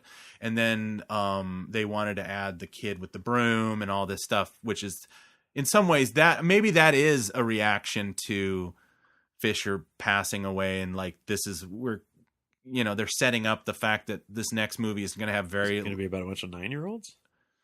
Not so much not. that, but God, we can only hope. Caravan of garbage. Exactly. No, just the idea that, like, how do we get rid of those pesky, ultra passionate fans without losing our thing? So let's just have this, because it's like the difference between the way I enjoyed Star Wars as a child, whereas what my impression of how, and I don't actually know how kids enjoy Star Wars now, so I can't speak on that. I don't have kids. It seems like it's like that guy that we talked to at the meeting where he's like, "Don't worry about it. The kids are fine." I'm not gonna worry about the kids because I don't know enough about them to speak on them. But like the fans that I interact with, it's like that thing where it's like Disney wants to have a Star Wars with no dogma, with the fact that you don't have to, as much they want to sell you books, but they only want to sell you books that explain what they're putting out. Right. They don't want you to give a crap about anything that happened the first, the non-Disney movies. It's like the kind of thing where it's like in a few years, it won't matter that a kid has never seen A New Hope, which is a tragedy. But it's also, I understand what they're saying, because it's like that thing where how long are you going to make a kid watch an old movie? When I was 8 years old, and so I was 8 years old in 1980 or whatever, and if somebody said, like, I don't know, some movie came on, it's like I'd have to go back and watch the original King Kong to understand some other movie. It would have been like, really, with that weird looking, it's like, oh, because they update the movie with new digital stuff. It's just like, I used to joke and say, like, oh, in a few years Disney will consider the original trilogy non-canon because so much of it will have changed. Well, you joke, but after having seen this film, that's a real possibility. That's kind of why I'm calling it the pivot. I feel like they're saying, like, okay, the Skywalker thing is not going to be the focus of these movies anymore. That family, because that's really, I was going to save this for the end, but I guess, I feel like that's what they're giving you a pretty line of demarcation. If you have a problem with this, there's the door. This is what we're going to do forward. We've closed the door on the Skywalker saga. Obviously Mark, which is fine. Mark can come back as a ghost, but it's like, okay, whatever. And but well, I guess the problem I have with all of that is clearly time passes, right? And there is generational handoff, right? Mm-hmm. And if you even look at the way that the prequels were set up, it was a generational handoff. And then the Vader dies, and then there's Luke, and he's still a youngish Luke in Jedi. And then we're setting up another generational handoff with the Rey and the Kylo Ren characters, and that's fine. It's expected. It's anticipated. all of us sweaties, all we ask for is that you do it in a dignified and artistic way that does justice to the characters and that has a satisfying conclusion to it. Like, make it a good story. Yeah, pivot, do your thing, create a whole nother universe. We don't care. Like, because we're gonna buy it because we love Star Wars. Yeah, but right? make those new characters as exciting as the old ones. Yes, because it's like, if we get into performances, like, I heard this thing Daisy Ridley said she was actually very unhappy with her performance in The Force Awakens. And I never had a problem with it. I thought it was great. I thought she was like, and it's like, I know people like to throw around that Mary Sue thing, but I don't actually. So I understand what the Mary Sue concept is. I honestly don't think she is a Mary Sue in this, although she does succeed at everything she tries. But I think that's the story. That is the way maybe it's. Well, Luke succeeds at everything. Yeah, exactly. But I don't know. But the Mary Sue thing is I get it that Luke didn't do anything Forcey until he met Ben Kenobi. Right. Somebody had to introduce him to the concept and say, okay, check this out. Close your eyes and think about something, and then all of a sudden it'll happen or whatever, right? Where the problem with the Rey character is that she doesn't get introduced to any Force users until the second movie, when you really think about it, or the last 3 seconds of the first movie, right? Like where she meets Luke. Suddenly, she meets Kylo Ren. Well, Kylo Ren, but suddenly she's. I should take that back. So, Maz Kanata says you got the light in you and whatever. Yeah. So there's Maz, right? She's not a Jedi, we think. But anyway, it's the Mary Sue comment, I think, comes from the fact that she's already apparently a very powerful Force user without ever having been exposed to any kind of training or actual discussion of the Force. I think that's what made the fans also develop all these really crazy theories about who her parents were and where she came from, because there's one of the common fan theories was she might have been a member of the temple that was originally taken away. Luke had trained her, she'd known Luke before, which would have made perfect sense. And they did some kind of like Superman 2, I'm going to make you forget about where you came from. Right. Well, and we do see that, it's also one of Kylo Ren's Force powers or whatever in the Force Awakens is, he can knock people out. He can read their mind. I'm sure that, it wouldn't be too big of a stretch to knock somebody out, wipe their memories or whatever. If you can Jedi mind trick a dude, if you can say these aren't the droids you're looking for, and if he goes back to work the next day and he still firmly believes that those people that he ran into, you've altered his perception of reality, right? So, it's not unprecedented in the Star Wars universe for that stuff to happen. So that's why a lot of fans were like, there's got to be something about Rey. And I think that's, if handled a little better in The Force Awakens, I think the Mary Sue argument would have been completely, debunked. Right. And fans would have been fine with it, and there wouldn't have been a big problem. But I think when you just slap her on the screen and she whips out a lightsaber and she beats Kylo Ren, and yes, I know he was shot. Yeah. But, it does make some of the fans freak out. To me, personally, I didn't care. Like, there was moments where you're kind of like, okay, how did she, like Luke Skywalker, right? Who trained with Ben Kenobi and blew up the goddamn Death Star. Like, it took him a long time to figure out how to get his lightsaber out of the snow. Okay. Yeah. And here comes Rey. She just whips her hand out. It's like, "Pow! I got it. Let's go. Let's have this fight." There's moments where you're kind of like, again, it didn't go with what came before. You can change everything. It has to be incremental, right? The Force use, the story, the characters in Empire Strikes Back were different than New Hope. And in Return of the Jedi, different from Empire Strikes Back. In the prequels, we got a whole host of shit that we had never even seen or heard of before when it came to the Jedi and the Force stuff and all. And the great excuse there was, well, yeah, but they're all gone by the time we meet Luke, so he doesn't know that about midichlorians, or he doesn't know about all this other crap. Well, he does now because he found the books, okay, which are not page turners, by the way. Page turners, they are not. Exactly, right. So, but again, I think that there's too much reactionary, criticism of the people who are just saying, we get that this thing's going to move on. I mean, clearly, Carrie Fisher is dead. We know these actors are not going to live forever. So we have to build a story whereby we can bring in new, younger actors and actresses. We can create characters that are enduring and great. And then we can follow them for another 9 movies, right? Why not? But just to say, well, we're going to blow it up because we're the new generation and we're creating a new Star Wars and it's going to be the newest new you've ever knew. Yeah, instead of expanding and enriching. Yes. And again, that's why it becomes like this, when you start to insert real economic, when major corporations start trying to shoehorn economic concerns into their film, I always go back to the thing that I've said a lot recently is that it's science fantasy. It's not wish fulfillment. But I'm actually starting to realize that I'm wrong. Old Star Wars is fantasy. It's like you go into escapism. Yeah. It's not escapism anymore. It's people wanting to see themselves in the characters like on screen, but the weird byproduct of that is that they can't enrich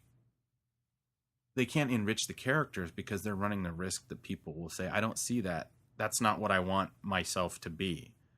Like Luke can do things, even the stuff that he did, as shocking as it was, it's like he can do things because I don't, it's like, I don't want to be Luke. I'm an adult, so that's what I'm talking about when I'm a kid. It's like, you want to escape and just check in on and see what they're doing. Right. You don't, but I think now people really want to see themselves in these characters. But we're talking millions of people rather than everybody getting around a character and all their foibles and their pluses and minuses and saying, like, I'm going to follow this character or these characters and see where they go. They'll get mad if the things that are inside them don't reflect the things that are inside the people that are watching, like, kind of thing. Like, I almost think it's like, why didn't, I don't know. It's really, I'm really having trouble trying to articulate this because it just seems like people want different things out of these movies than say maybe. And that's why I'm kind of talking about this pivot where Lucasfilm sees that, like, it's more of this, they have a house style where it's like Disney is like nobody has a parents in Disney movies. Everybody has uncles and aunts and stuff like that. And they're kind of, and now we're in this thing where nobody has parents really. It's like they're estranged or they're dead or, or they have a complicated relationship. It's just, they're for lack of a better term, they're Disneyfying the whole thing. An interesting side note, we're, of course, talking about the next generation of fans and all that. I took my 13-year-old nephew to see The Last Jedi last night. And when we, walked out of the theater, I said, so what'd you think, And he said, wow, he goes, it was really Disney. Wow. That was the first thing that he said. And I said, what do you mean, bro? And he's like, there was a lot of animals in it.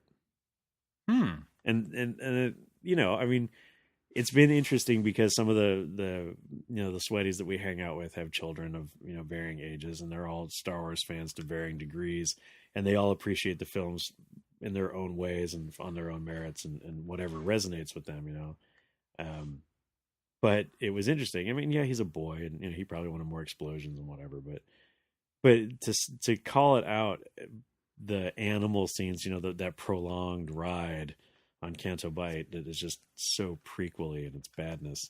For him to call it out and say that's a Disney move, right? Like that's we've been talking about how they're taking it over and they're trying to market the shit out of it for something for someone or some way to get money out of it for the next generation. But when the next generation can even call you out for doing a Disney, come on, man. Yeah, it's like that weird flattening of the thing. It's like they act like, oh, we're shaking it up, but it's like, well, if a 13-year-old can see your moves 2 steps ahead, it's like you're not reinventing the wheel. I don't know. Like I said, I don't think a lot of the decisions they're making are necessarily to serve the story. I think they're making decisions to serve their theme parks and their, materials because they know that, again, I keep talking, I have this theme park that's opening in 2019 in 2 different places. And it's, it's hard to market a at the time, it was 42-year-old film franchise with, all these different, 9, 10 movies or 11. By that time, it'll be 11 movies or something, or almost 11. And, so we're at episode. Oh, I guess 8. There'll be 10, 10. 11. There'll be 10 though. Yeah. 11 will be coming because it's going to open right around the same time as Celebration. So in the middle of the summer. And then the final chapter comes out that Christmas. Okay. Yeah. So because we're going to, wait, didn't the episode 9 get pushed out another 6 months or something like that? So I don't know. I'll have to look it up. So really quickly talking about that, I have a wild theory. Okay, so and this is total speculation. Please don't sue me, Disney or whatever, or Ryan Johnson or Ryan Johnson's mom or whoever. But the whole Disney post episode 7, right? The whole Disney experience with Star Wars and the fans. So Rogue One was kind of a controversy, at least with the fans, because of all the reshoots, right? Right.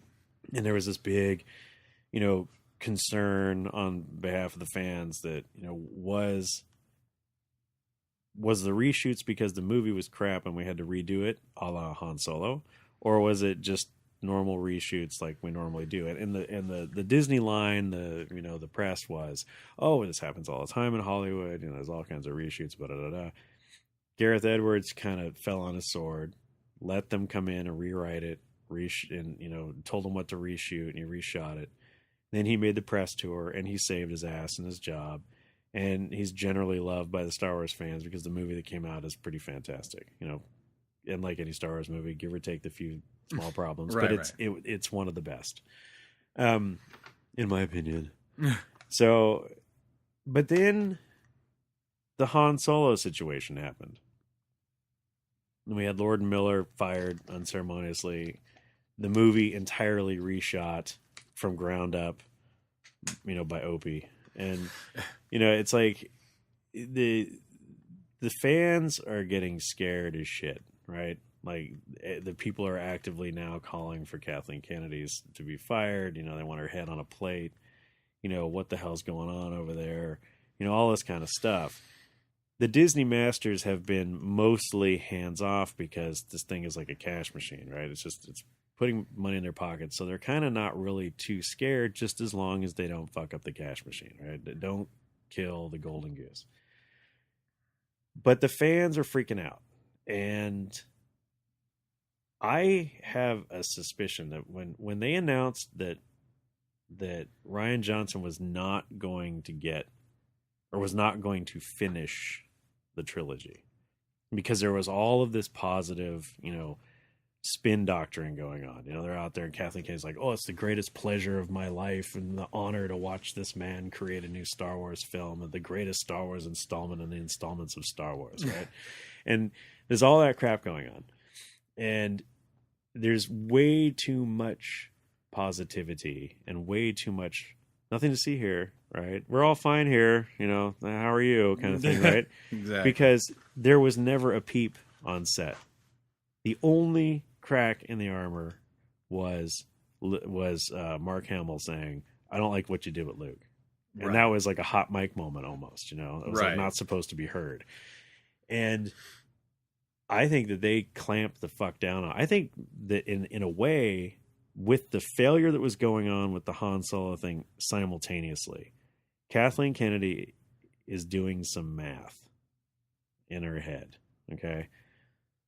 Why is the Han Solo movie coming out in May? I don't know. Okay. Every year at Christmas we get a Star Wars movie now, right? And the plan was that was going to go into perpetuity, right? Right. Yeah, because now I always thought of Star Wars and Christmas mostly because people were getting toys and stuff. But Well, yeah, but we've always thought of Star Wars at Christmas, but we've also, you know, that's only been a recent thing, right? When you think about, I mean, the movie releases were always pre-summer blockbusters. They came out in May, and you watched them all summer long while you're off school. And then when you went and hung out with your buddies, you were like, "What are we going to get for Christmas?" You know, so for 3 months at school, you're like, "I want the X-wing, I want the Death Star," right? And so now in the modern, you know, movie going has changed and whatnot, and the habits of audiences have changed. And so Disney has, you know, planted the flag in the Christmas thing. And if the results from The Force Awakens was any indication, they should always have Star Wars at Christmas, right? You make $1 billion a year for the rest of your life. right. That's better than the Publisher Clearinghouse sweepstakes. Okay. And so what they've done is they said, well, we want to go back to May, right? So simultaneously, they're slapping the fans in the face and saying, your traditions are shit, and we don't care about your traditions because we're going to make these movies that like crap on your traditions, but we're going to move it back to May, right? Which doesn't make any sense. Right. And one of the things that also doesn't make sense is that they have, with the Christmas release of this movie, of these movies, Star Wars films, they have a built-in marketing cycle that's genius. Right? Yes, absolutely. So summertime, convention season, San Diego Comic-Con, Star Wars Celebration, very close to one another. Middle of the year, you start to see teaser trailers, you see toy previews, right? Mm-hmm. You'll see maybe a comic book or a novel, right? And it starts to build and pique the interest. And over the course of the year, you start to get more trailers, you get more interviews, you get more, you know, Empire Magazine behind-the-scene photo shoots. And then suddenly it's September and it's Force Friday and all the first wave of toys come out and the sweaties go crazy. And then you're just a few short, you know, months away from the Christmas release and then the Christmas season. And then it's the full release of toys. And then you have another wave of toys that come out in the new year, around February and in March for the spring resets of the toy stores. And then you sell down that stuff and start discounting it and getting it out of the store in time for July, when guess what? The next trailer for the next movie comes out, right? It's a beautiful cycle of merchandising and marketing. And it just prints money. Now, what did you just do to that? So there's supposed to be, and Hasbro has made these announcements, that there is going to be a full line of figures and toys related to The Last Jedi coming out in February. 3 3/4, Black Series, all that stuff. February. 3 months later, you have a Han Solo movie coming out. Right. We haven't even got a teaser trailer for that yet. That movie comes out in 5 months. Okay? Yeah. And we haven't seen shit. All we've seen is Ron Howard standing next to a sign that says Solo. And some leaked images that are not appropriate anymore because some of those people have been recast. Right. And so what I'm thinking is part of this calculus that Kathleen Kennedy's doing is that when they saw the final edit, part of it is, I think, she was over putting out the Lord and Miller fire, and Ryan Johnson was kind of like, cat's away, yo. Let's do the breast milk scene, right?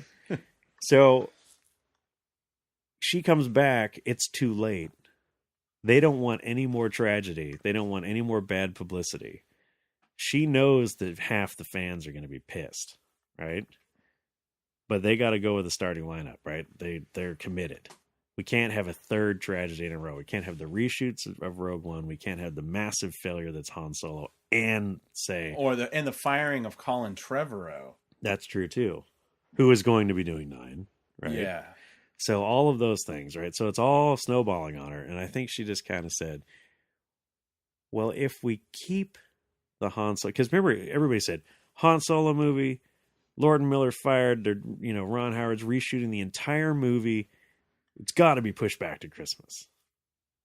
Never budged, right? Yeah. Never budged. And I'm wondering if this is going to be it's going to be the bright and shiny thing that gets the fans to stop stabbing each other in the face. Because we're so polarized about this current film, then we're going to get a new one, and then we're all going to get all sweaty about the new one, and we're going to go do our thing, and we're going to go watch that. And either we're all going to hate it, or we're all going to have such low expectations because we know it's a dumpster fire to start with, that we're just going to go watch it and go, hey, everybody, we just got our new holiday special, right? And that's going to be the topic of conversation. It's a gamble, though, because if they piss off the fans too much, with two back-to-back real groaners, or real, like, non-fan friendly Star Wars films, you're going to have to wait until Christmas of 2019 for episode 9. It's going to be a long time for other things to take young people's. Well, and that's the problem, because young kids have very short attention spans. You're going to have the whole Marvel universe is going to be exploding at that time, right? You're going to have the various installments of the Infinity War and a bunch of other individual characters. And I think they'll be recasting some of those movies by then. Well, once the Infinity War cycle's over, they're probably going to start recasting all the characters, because, Robert Downey will be like 70, and, he isn't 70 already. Well, the drugs, man, they make you look older. I mean, Carrie Fisher was 40. Just kidding. I forgot she was younger than I was. Right. But that's not funny. I will say one thing about Carrie Fisher, another thing I wish I hadn't read before I went to the movie, is that she had not done her full ADR before she passed away. So her first line in the movie is so not her. Meaning, when the one where it's how they do. You mean ADR, or you mean the fact that I knew it was fake? Because no, ADR is I'm sorry, automatic dialogue replacement. A lot of time they don't record the audio, right. And or it's marred by somebody, right? So they adjust a fan or something, and she hadn't done it. So it's like in the first something Captain Dameron, and it's just like it's not her. It's an impersonator. Is it? I'm like 80% sure that it wasn't her voice. That's interesting. So, and I know, and you don't see her mouth move for sure. Well, so I'm gonna piss off the other half of the fans. Okay, I'm sorry. Sorry. Yeah, everyone. this is like the contentious bird or whatever. Well, not between you and I, but it's like we call it Angry Bird, but somebody owns that trademark. Exactly. But sorry, I'm just playing contentious birds all day. I know, right? No, I think this whole Carrie Fisher situation, right? Not to speak ill of the dead, but she's not a good actress, and she's never been a good actor. Well, I shouldn't say that. That was mean. She hasn't been a good actress for a long time, but she's also been out of acting for a long time. The Force Awakens was terrible. The delivery of the lines. The woodenness. She had real problems with that. I mean, I think she was the first one to admit she had not been actively acting except for little things here and there where she essentially was playing herself. Right. Because, I mean, Princess Leia and Carrie Fisher are two different. That's true. I mean, she has to get in a different mindset. She can't play fast and loose. Whereas, I think some of the Mark Hamill's performance in this was we were watching him kind of do his Mark thing. He wasn't doing he was doing like the weird crotchety Mark convention, right? Mark. It's almost like he needed a sweater on, and not Luke. Yeah, he needed that ugly sweater from 1987, where it's everybody should have a Huxtable sweater. Okay, exactly. He actually auctioned that off, I think. Oh, did he? Yeah, because people made fun of it so much. Well, I think it's awesome that somebody had photoshopped and made the convention Luke. Oh yeah. Wearing the sweater. No, but I just one of the things that I've said a lot about this film early on in my critique of it is that it feels like nobody's willing to say the Emperor has no clothes, right? That one of the things that's been going on for two films is that Carrie Fisher has been sort of bumbling along, and I don't like her dialogue delivery. She feels very wooden to me, and it's almost like they're propping her up, and it's sad to say that because, and then you hear about the post-mortem, and you're like, oh, they really might have been propping her up, you know? Yeah. And it's unfortunate, but it's like they develop this it's a cult of personality really around her and the character Princess Leia. And it's like, I read, you know, some of the people who were most angry about this movie felt that, you know, you had mentioned earlier that, you know, they paid tribute to her in the credits, which is an unheard of thing in Star Wars. A lot of movies, you know, at the end they'll say, you know, memory of so and so. Yeah, like when what's his face from who played Chekhov, he passed away. Yeah, it was like right up there. Yeah, it's not entirely unheard of, but the thing I've actually heard people complain about is that they didn't go far enough in honoring Carrie Fisher in the film.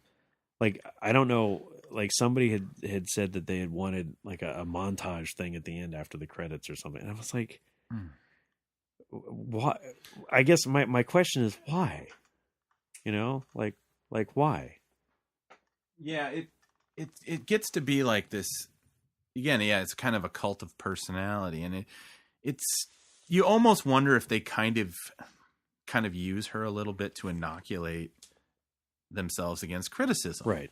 How dare you criticize the final performance of the greatest actress of our generation? Right. Yeah. Now, I mean, the thing is like my feelings about like Mark Hamill and Carrie Fisher, they, you know, it's that weird thing where it's like you do kind of have this transference where I've never met the people, never even been in a room with these people, but I feel like it's like they're a distant relative almost. Right. They've been in your life. And you have an time. affection for them. Mm-hmm.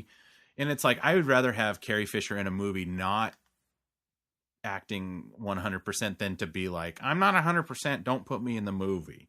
And they admitted that like the first day that she was on set for The Force Awakens that they called it early because she couldn't get a line out because she was just terrified. Like, I haven't acted in years and now I'm playing this character I haven't played in 30 years and I don't look like I did. And you guys made me, you know, eat nothing but carrot sticks and Diet Coke for, you know, 2 years. At least they said they did. And, you know, that was they could CGI that out. Yeah. And they CGI'd her hair too, which was a weird thing. But did they? Yeah. It was like she had a long ponytail, kind of like a hippie ponytail that they CGI'd out throughout that whole movie.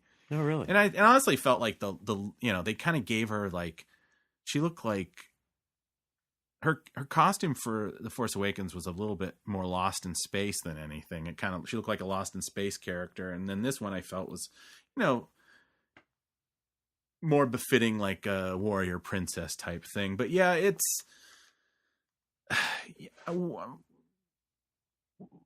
this, you know, the final scene, which both times got me.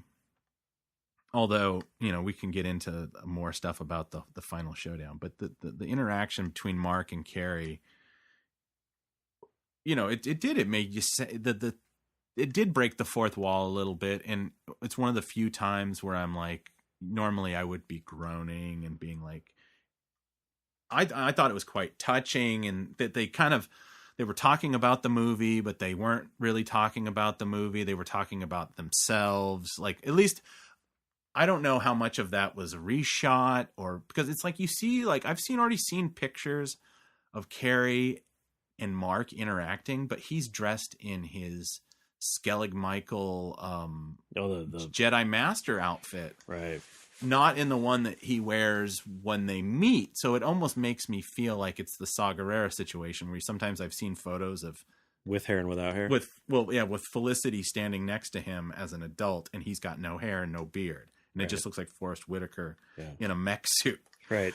It almost makes me wonder if they maybe reshot some of that stuff or CGI'd it. But I mean, that was a very touching tribute, I felt.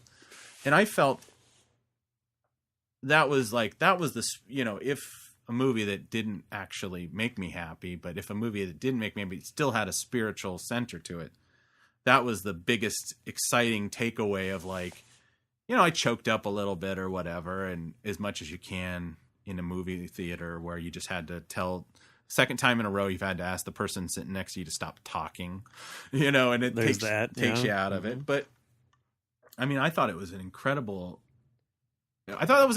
tender moment, and I felt like that's all I needed. And it's like this idea that, that they constantly, whenever they need to bring something up that can't be criticized, they bring up Carrie. And Right. like, oh, she's dead, so you can't ever talk bad about her. And you're like, oh, geez. And I think that's why people take so much exception to when people criticize the Mary Poppins. Because it's almost like we're at this point where, well, this is her final performance. How dare you say anything other than it was brilliant and every decision that Lucasfilm made was a good one. But and again, it goes back to my earlier comments, is that if this is the last performance and if this is going to be the way that we are supposed to remember her going forward, give it a little more, do better. Just do better. Yeah. And I get it. Yeah. She can't overcome, who she is now or was at the time of filming, and her delivery of lines and the way she acts and all that. I get that. But that whole thing, that whole scene with her going through space was done on a computer. That was not like, okay, Carrie, we want you to run across the stage and we're going to capture that and then we're going to do a thing with it. No. Yeah, I honestly don't even think that was I don't think she was mocapped or anything. It looks like her action figure. Like her brow line looked more like they might have aged the files that they had left over from Rogue One and stretched it over a 3D model. Oh, when she's laying there in space. No, like when she's in space and you kind of see her face. But I mean, like I said, I've only seen it twice and I haven't done like a frame by frame. But yeah, I mean, so sorry to go down there. No, it's just that thing where it's like, as much as we can complain about it, and I do complain about it, it's just like nothing we can do about it. It's like, no, there's nothing we can do about it, but that's why we're here, right? No, yeah. But at the same time, on one hand, we get, and it goes to this continuous contradictory state in which the Last Jedi resides. We're told on one hand to forget everything. This isn't your father's Star Wars, right? But yet, we're told that this one character and this one actress are, unimpeachable, right? This is the core, this is the core of the franchise. Whom will not be appearing. Who will not be appearing in any subsequent episode. Right. Well, which is not the fault of Disney. I mean, right. Let's just, they didn't buy her the Coke, okay? Yeah. So, but the thing about all that is, it's unfortunate. The things they can control, they didn't. Right. And then it got weird with her, and I'm pretty sure that. That moment with Mark Hamill at the end, is it touching and wonderful because we know what happened to Carrie Fisher? Or is it touching and wonderful because of the scene that it is in the film? Oh, boy. And that's the question, right? And boy, I thought it was great. That's a hard question because it's like, I can't give you an honest answer about that. I'm going to have to revisit it because you're right. There was a lot of, there was a lot of feels in that moment. I had a lot of feeling about her and my, because honestly, like, I had done this 20-minute solo podcast, which taught me why I don't do solo podcasts. And it was all about my anxieties about this movie. And my thesis when I started it was like, Star Wars got really weird in 2017 and partly when she died. It honestly felt really good. And then she died. And then it's like, now I've been, not that you can't have Star Wars without Carrie Fisher. It's just, that's when things started to kind of like, things are changing. We're starting to do the drawdown. I mean, I know a lot of people have said, have taken a lot of exception to the fact that Luke Skywalker is, quote unquote, dies at the end of this. And I mean, I honestly went into this assuming that this is what we were going to get. Like, he was like, because they were like, first one's going to be Han Solo. And then I know Han Solo, all Harrison Ford wanted to do was kill that character for 30 years. And he wanted a chance to do it. And he finally got to do it. And then this one was going to be the Mark one. Well, you can squeeze a little bit of extra gravitas by killing him, but you can still hire him. And for the next one, which that's going to be the big secret. It's like, they're going to pretend like, oh, Mark's not Mark's not signed on for anything, and it's like, of course he's going to show up. Well, I thought I thought they all signed 3-picture deals. Yeah, but then sometimes they'll sign picture deals and then they just won't put them in them. So Right, or they'll call something like a voiceover or something as an appearance Right. or whatever. It's not, it has to be a credited appearance, right?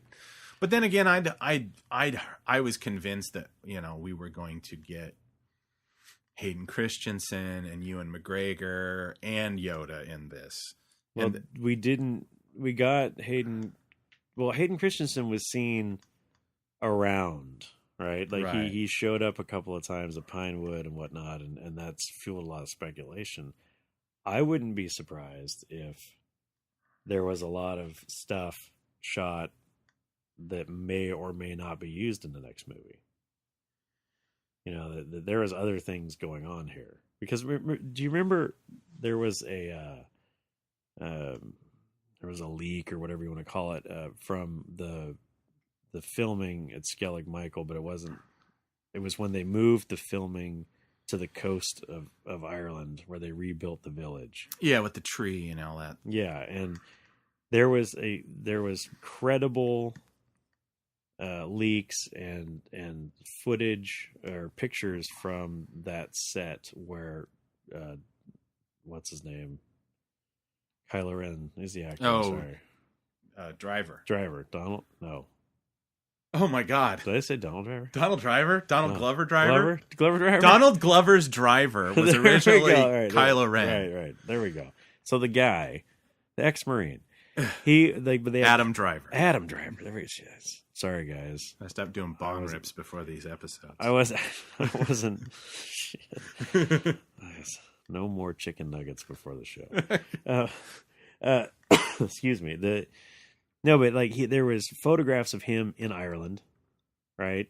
There, Right. and there was and Hamill was there, and Daisy Ridley was there, and they had rebuilt the village and all this stuff, and there was all this talk about the battle. There was a battle on the island, right? And it was supposed to be great filming, and now I guess it turns out it's the scene where the three of them are sitting in the hut and he blows it up or whatever. Right. But there was all this talk, and there was supposed to be the Knights of Ren, and that was going to be the big thing. Right. The Knights of Ren were going to come to get Luke, and he kicks the shit out of him, right? And I was going to be like, you're going to see Luke be the most awesome Force wielder ever. And it turns out that being the most awesome Force wielder ever means you can Force Skype. You force Skype, yes. Yeah, and so anyway, I don't know, but it's I feel like there's been some stuff. And I don't know if it's going to wind up being deleted scenes on the 17 disc box set. Yeah, there's going to be 20 minutes of deleted scenes apparently, but it's mostly training stuff is what they're saying. Yeah, so yeah, I don't. I mean, if I do feel like there's stuff that went on. People have been brought in, and I don't know if maybe even, they've already talked about the Obi-Wan Kenobi movies, right? Right. Yeah, and so I don't know if because they built the Millennium Falcon, it's there at Pinewood, right?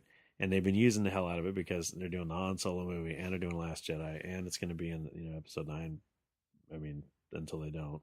And I'm wondering if maybe other things are being filmed there using that set for other films. Like, is the Falcon going to make an appearance in something else? That would make sense. Yeah, you'd want to have maybe a clip art bank or something of sequences. Well, what if we did this? We'll film it and we'll throw it in and maybe we'll, right. use it. Yeah, that does make sense. I mean, economically speaking, but then again, when you find out that they start from page 1 every time they do one of these movies, you question how realistic that is.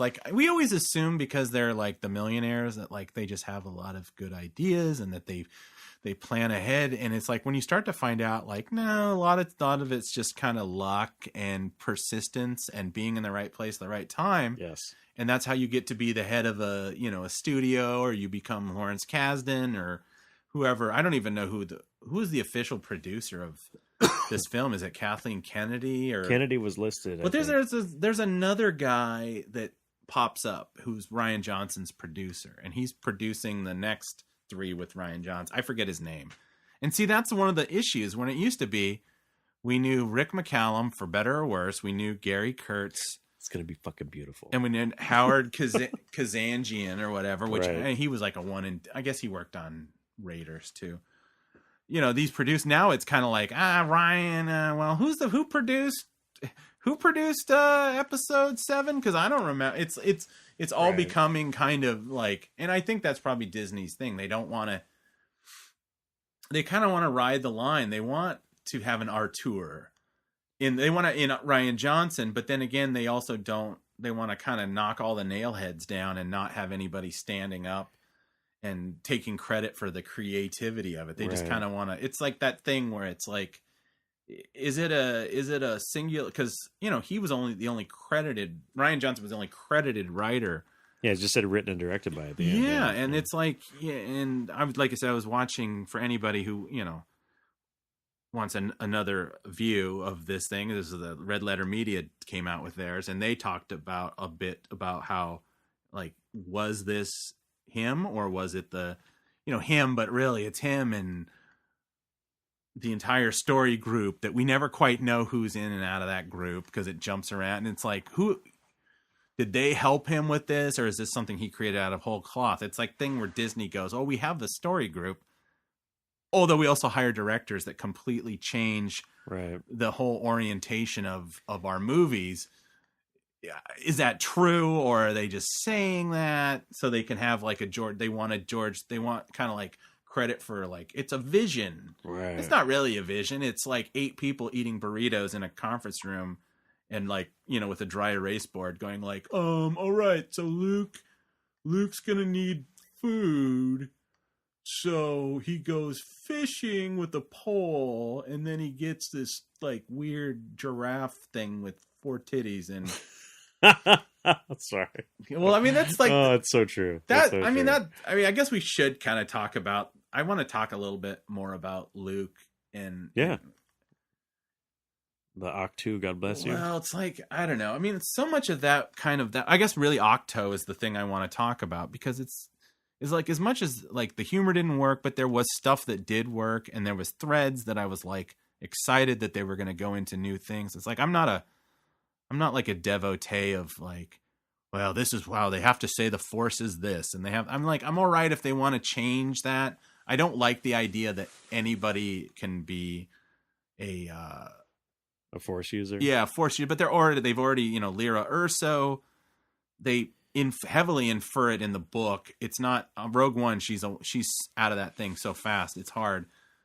I thought that they were going to try to hint that Jin may have had it, but I think they decided not to do that. But then there's Chirrut, and he had some connection to the Force, but he wasn't a Jedi. And the same, Baze as well. Baze to a lesser extent, but I mean, that was supposed to be because they were guardians of the Wills or whatever. So apparently they used to hang out at the Force Temple or whatever. So they got some Force stuff. Like, well, I bought that. I bought that. But the Force, the Force, right? Again, every movie has given us a little different take on the Force. Yeah, it's and added something to it, and I'm fine with that. Yeah. But what we got in this movie was we got about 15 new things that the Force can do. If you had given me all 15 of those things over the next 15 movies, I probably wouldn't even be calling it Force Skype, and I wouldn't be like astral projection Luke and all this other crap. I would just be like, oh, okay, that's cool. That's a new thing. That's a new wrinkle. But the thing is, we got it all at once. Like, you went from the Force being like 4 or 5 things to being like 45 things, and then it gets confusing, right? And then, like you say, then we've muddied the waters even more, because it used to be, okay, everybody has some Force power because everybody has some midichlorians. But if you're Anakin Skywalker, and if you're in a test tube and you're all midichlorians, then you can become the chosen one or whatever. And now, one thing I am very glad about is that there was rumors that Rey is supposed to be some reincarnation of Anakin Skywalker, and I'm like, thank the maker they didn't do that. Yeah, that would have been a real. You want to talk about groaner? It's like, send Luke back over to the blue milk titties, because I can't handle this shit with the reincarnation crap. Like, there was the actual thing going around that was supposed to be a credible script leak, where the where Rey asked Luke if he is her father. Oh, really? Yeah, and then he says, "No, you're mine." Oh, Yeah. I wonder if that's something that they did think about it and they decided to go, oh, let's just not have her have anything. Because, I mean, there's so much of that is, you know, like I said, the fact that Snoke is a nobody, like, I guess I'm all right with that because it was a little bit of misdirection. That Rey is a nobody. I guess I'm all right with that.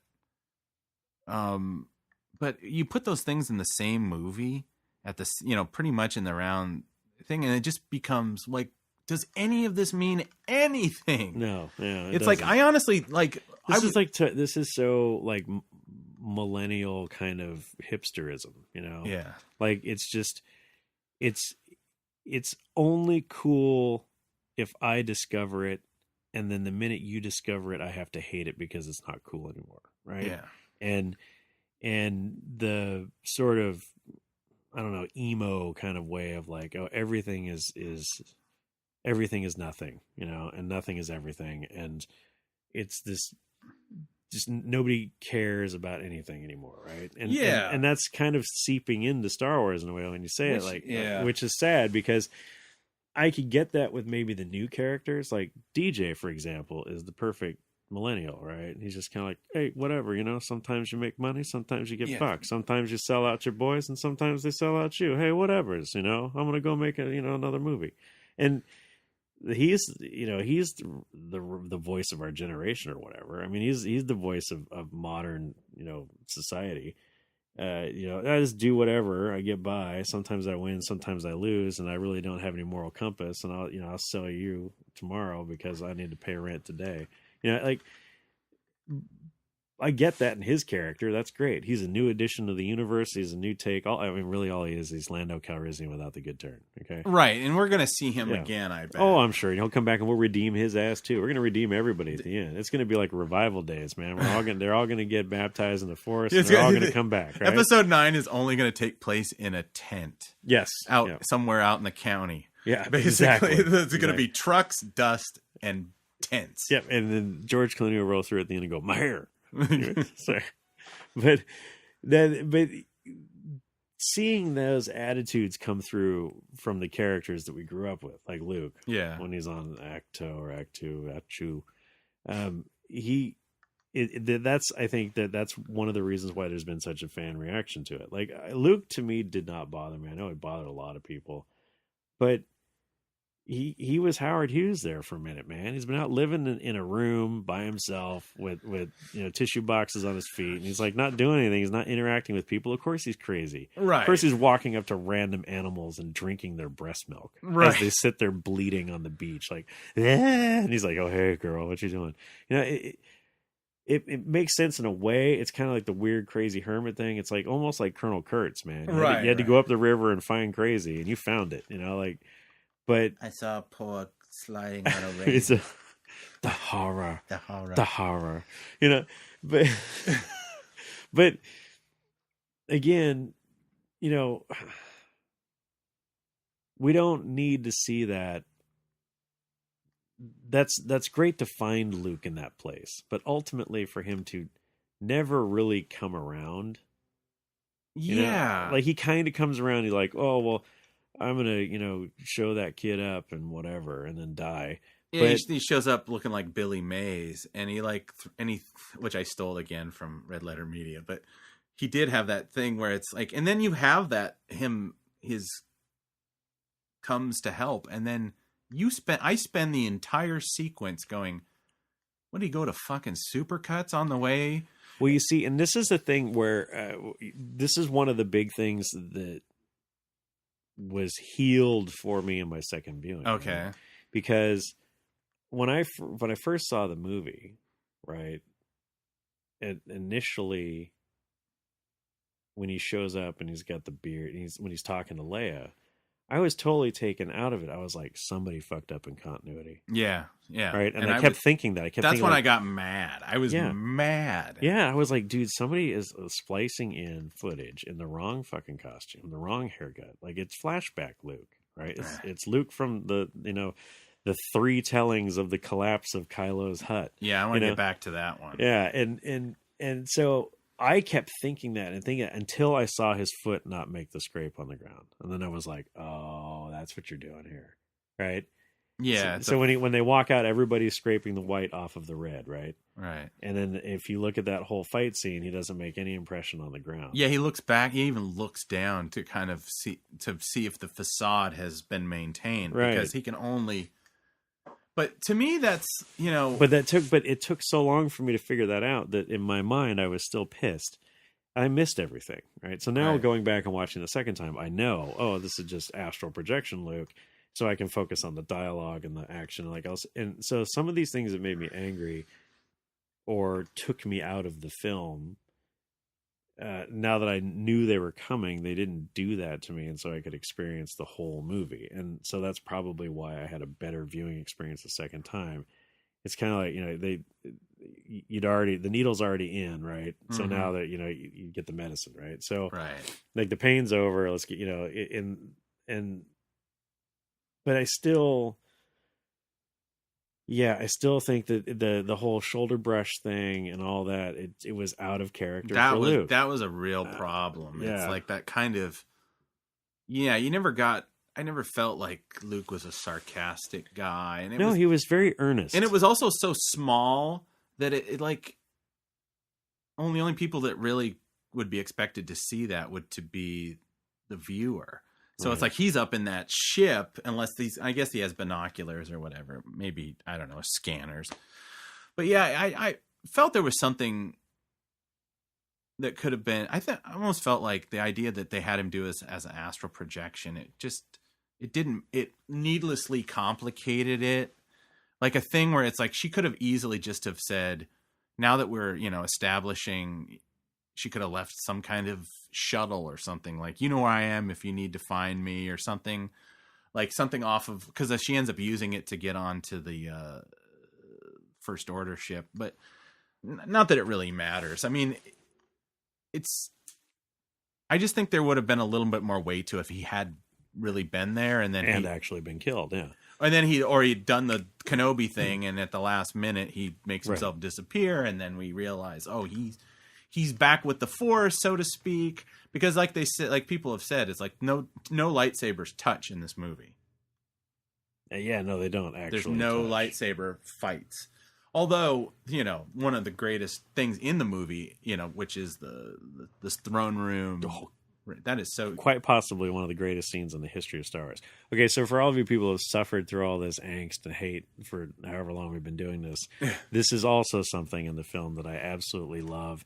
And I told people that segment, that whole throne room interaction from the elevator talk with Rey and Kylo all the way through to the end, even when Kylo hops up and says, she did it. Like, even up to that point, one of the greatest. It's right up there with Vader wrecking shop at the end of Rogue One. Yeah, it's on par with that, and it's my favorite thing in the movie. And I told people, if you could give me 2.5 hours of that, I would sell everything to buy Star Wars shit, because I would be so reinvested as a fan. But instead, I got 2.5 hours of angst and one badass mo-effing fight, yeah, and the whole idea that her whole plan was harebrained, and I didn't really like it, and it was too Jedi for me, because that's the thing. People give you shit about saying criticizing this movie, like, oh, everybody says that they thought that the Force Awakens was too much, now we do something different and you don't like it. I would say that the problem is that the problems with some of these things is the fact they're too much like pre-existing things, when they have every resource to expand, enrich, deepen. And so no, we're just going to do kind of an analog. We're going to do the Empire, and we're going to do which is everybody was like, hey, this Force Awakens kind of reminded, but like I honestly felt like they didn't take enough chances. They coasted too long. Anyway, I don't want to be too, because we were being positive, so I don't want to be. But I do love the interactions between Daisy Ridley and Adam Driver. Unfortunately, some of it's a slow seduction. At least I felt that they were trying to have sexual tension and stuff like that, which is funny when I had somebody go, so they're like brother and sister, right? We're going to find that out. I'm like, probably. That much sexual tension? Of course. Well, yeah, the only other time we had sexual tension in the entire series was when, with Luke Skywalker and his sister. So, I mean, maybe with Han Solo, but that was later. They were trying it. The slow seduction thing it's funny because I thought they were both trying to turn each other, right? So she's trying to turn him to the good. He's trying to turn her to the dark. And it's funny because I felt like in this one movie and in their interactions, we got a more realistic look at how people become evil Jedi or whatever, become Sith Lords, than we got in the entire series of prequels. Yeah, they get confused. They think they're helping somebody, but really they're being manipulated. And I liked that. I liked the fact that Kylo Ren wasn't, at least up until the last bit of the movie where it just all falls back into the bullshit, that he was conflicted, and it did deepen this idea that he killed his own father, and what the implication of that and what precipitated his turn or whatever. But one of the weaknesses of that narrative is when Luke is telling these stories, I really wished we had gotten a full, maybe, 4 or 5 minute fleshed out kind of accounting of what that Jedi temple was like, like it happened years ago. And I took them on, and cause that was my other prediction, which only slightly came true, is that, which I didn't get to make because we weren't doing the podcast, but that I thought that they were going to use that kind of Rogue One technology to de-age our heroes, and like Han, they were going to use an old Harrison Ford file and a Carrie Fisher file and and they were going to show him getting dropped off. Right. And him, first day of school at Hogwarts. Kind of that kind of, like a kind of thing where he was my nephew and I taught him and he was the most powerful. But then when I looked inside him, I saw this evil, because I never felt like they ever, since Snoke is a non-issue now, it's like we're never going to, I'm not buying the 5-issue Snoke series to find out where he came from. You don't want to read the young adult novel? So I'm never going to know where the gold dress came from? Yeah, where the gold dress, LeMay dress came, the seduction, who is he? Why would he have access to students? Was Snoke one of the guys that just hung out at the, Is he the creeper that hangs out in the parking lot of the junior high? What is this? Kind of, because they all seem to know Snoke, but he's, since they prove he's nobody or whatever, or his story is not as important that we need to know, it would have been nice to have kind of gotten a little bit more of an idea of where Luke kind of got this idea that he had to do this thing. Because right now we just have this sloppy Rashomon thing where it's like he said kind of thing. Like, he didn't tell you. What do you mean? There was actually a pot of coffee on the table when he hooked. And then it's just like, it's like, because they just keep re-showing that sequence, and then like somebody's holding a lightsaber in one shot, and then the next one they're not. And it's really this thing where it's like, well, does Kylo Ren have a point? That thing where it's, maybe did Luke ever point out, like, I wasn't trying, yes, I was going to kill you, but I changed my mind, and it, boy, you're lucky I changed my mind. It becomes this confusing situation where until he joined the First Order and started shooting stuff, it's like, I don't know, if we didn't know much about what came before. Has Kylo Ren been ransacking the galaxy for years? Has he only, when did this all happen? Because the Kylo Ren, was it still Adam Driver, but they just kind of younged him up a little bit? Yeah. So it wasn't like, and if Rey saw this, and if he saw the same thing in Rey, why didn't he try to kill her too? Well, yeah, because he threw away his lightsaber. Oh yeah. Well, but didn't he? Because he didn't have the green one, which he, I guess, neglected to pick up in his after the temple was knocked over. But well, yeah, and again, another Jedi thing that gets thrown out about hanging onto your lightsaber. But That's also doesn't make any sense. I mean, well, it does make sense and it doesn't make any sense, but whatever. I was watching Return of the Jedi the other day, and I was thinking, why does Luke have his green lightsaber in The Last Jedi when he threw it away on the Death Star? And it turns out he does throw it away. And then there's the big scene, and they throw the Emperor over the railing and all that crap, and then they get. But when he's pulling Vader onto the shuttle, it's on his belt. Yeah. They must have just went voomp into his hand. Right. And then, so I'm like, okay, that makes sense. So he has that, great.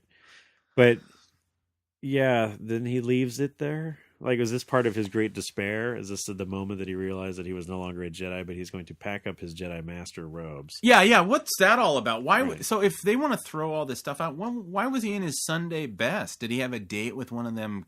The caretakers, or the sea cows, or the little Mother Teresa aliens, or whatever. The little sisters of the poor it's in like space. He was just standing on he just like, oh, it's Sunday. I put on my Sunday best and I go stand on the thing and I sulk for an hour and I go and I change back into my like guy on the cover of Fisherman's Friend cough drops, the Gorton's Fisherman, and then I go around and kind of like, that's one of those ones where it's like his exile is a little different. You know how everybody is constantly going, there's no way that Ben Kenobi sat in exile all those years.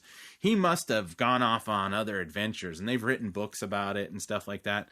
It's like, yeah, there's not going to be any theory while like Luke, after he went into exile, then occasionally he would like, well, his X-Wing was at the bottom of the ocean or whatever, but, they're not going to theorize. No, he was sitting there the whole time and he didn't really bring a lot with him. It's like he found those. Well, the conceit is that he put the X-Wing in the water, like he pushed it in the water. Yeah, like because he was never planning on leaving, because he even says, "Well, I came here to die." Yeah. Again, the island and all that stuff, the interaction with Yoda. Oh God, I know, Master Yoda. Stupid idea I am. I've brought you in. And like somebody pointed out that like Frank Oz is doing Crazy Yoda. The one that, it doesn't reveal himself to be, the real Yoda until Luke, realizes who he is.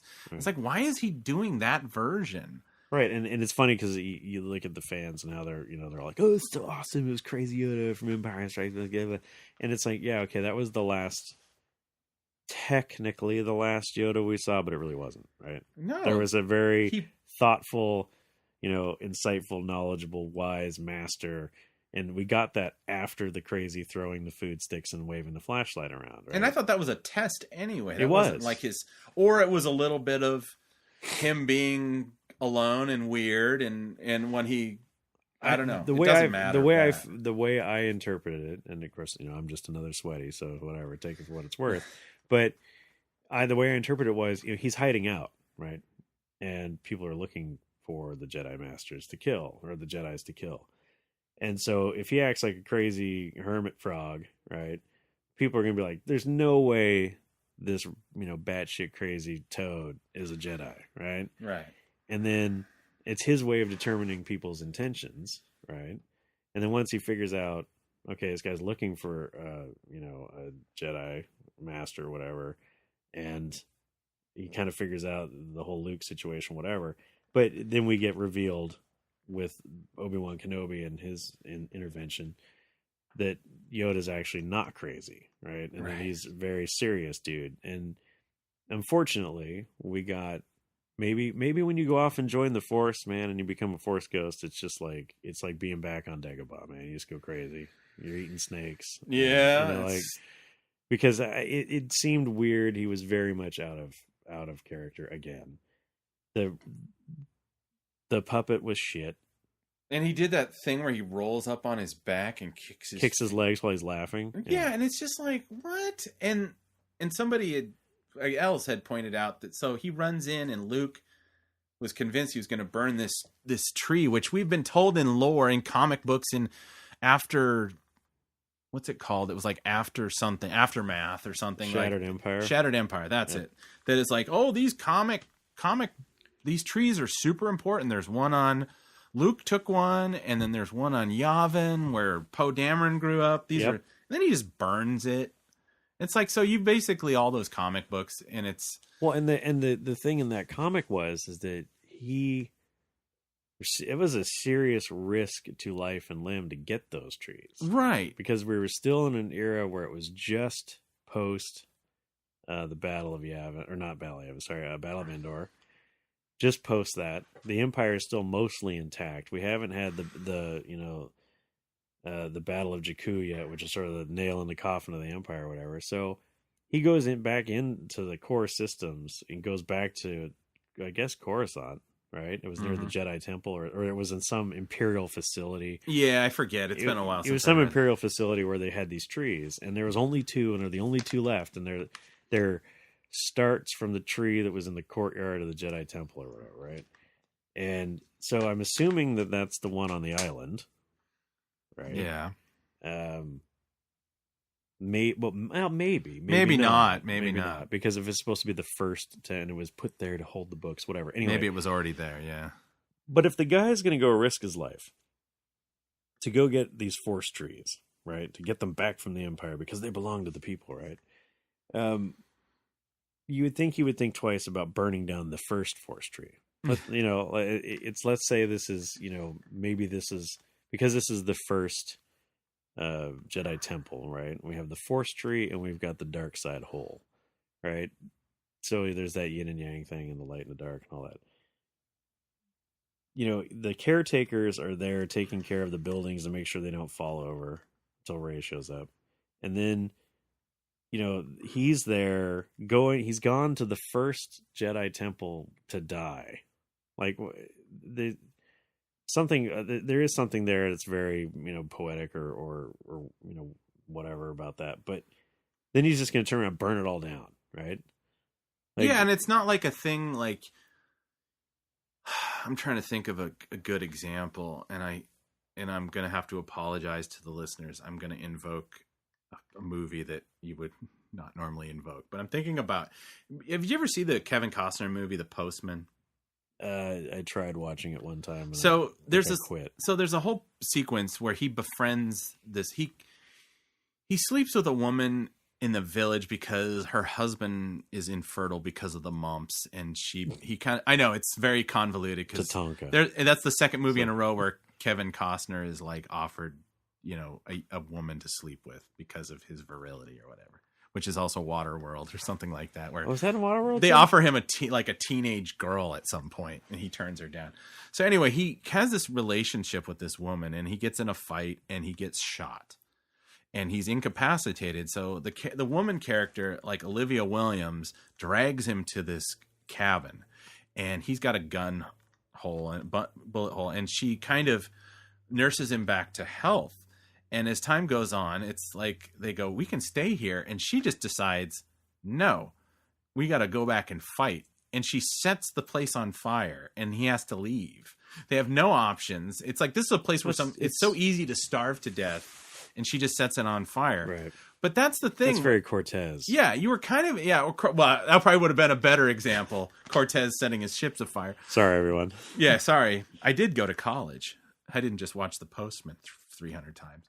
But it's like, yeah, Luke, that would have precipitated this thing like, I'm burning this. I'm, all these things that I believe about the Force now. Now I'm going out into the world without this Jedi dogma. I'm going out as this thing. And he doesn't. Instead, he sets it all aflame and then instantly regrets it and then tries to go in there and get the books that aren't there anymore because everybody, I guess 90% of people miss the fact that the books are on the Falcon. Yeah, they're when Finn pulls open the drawer to get the blanket for Rose.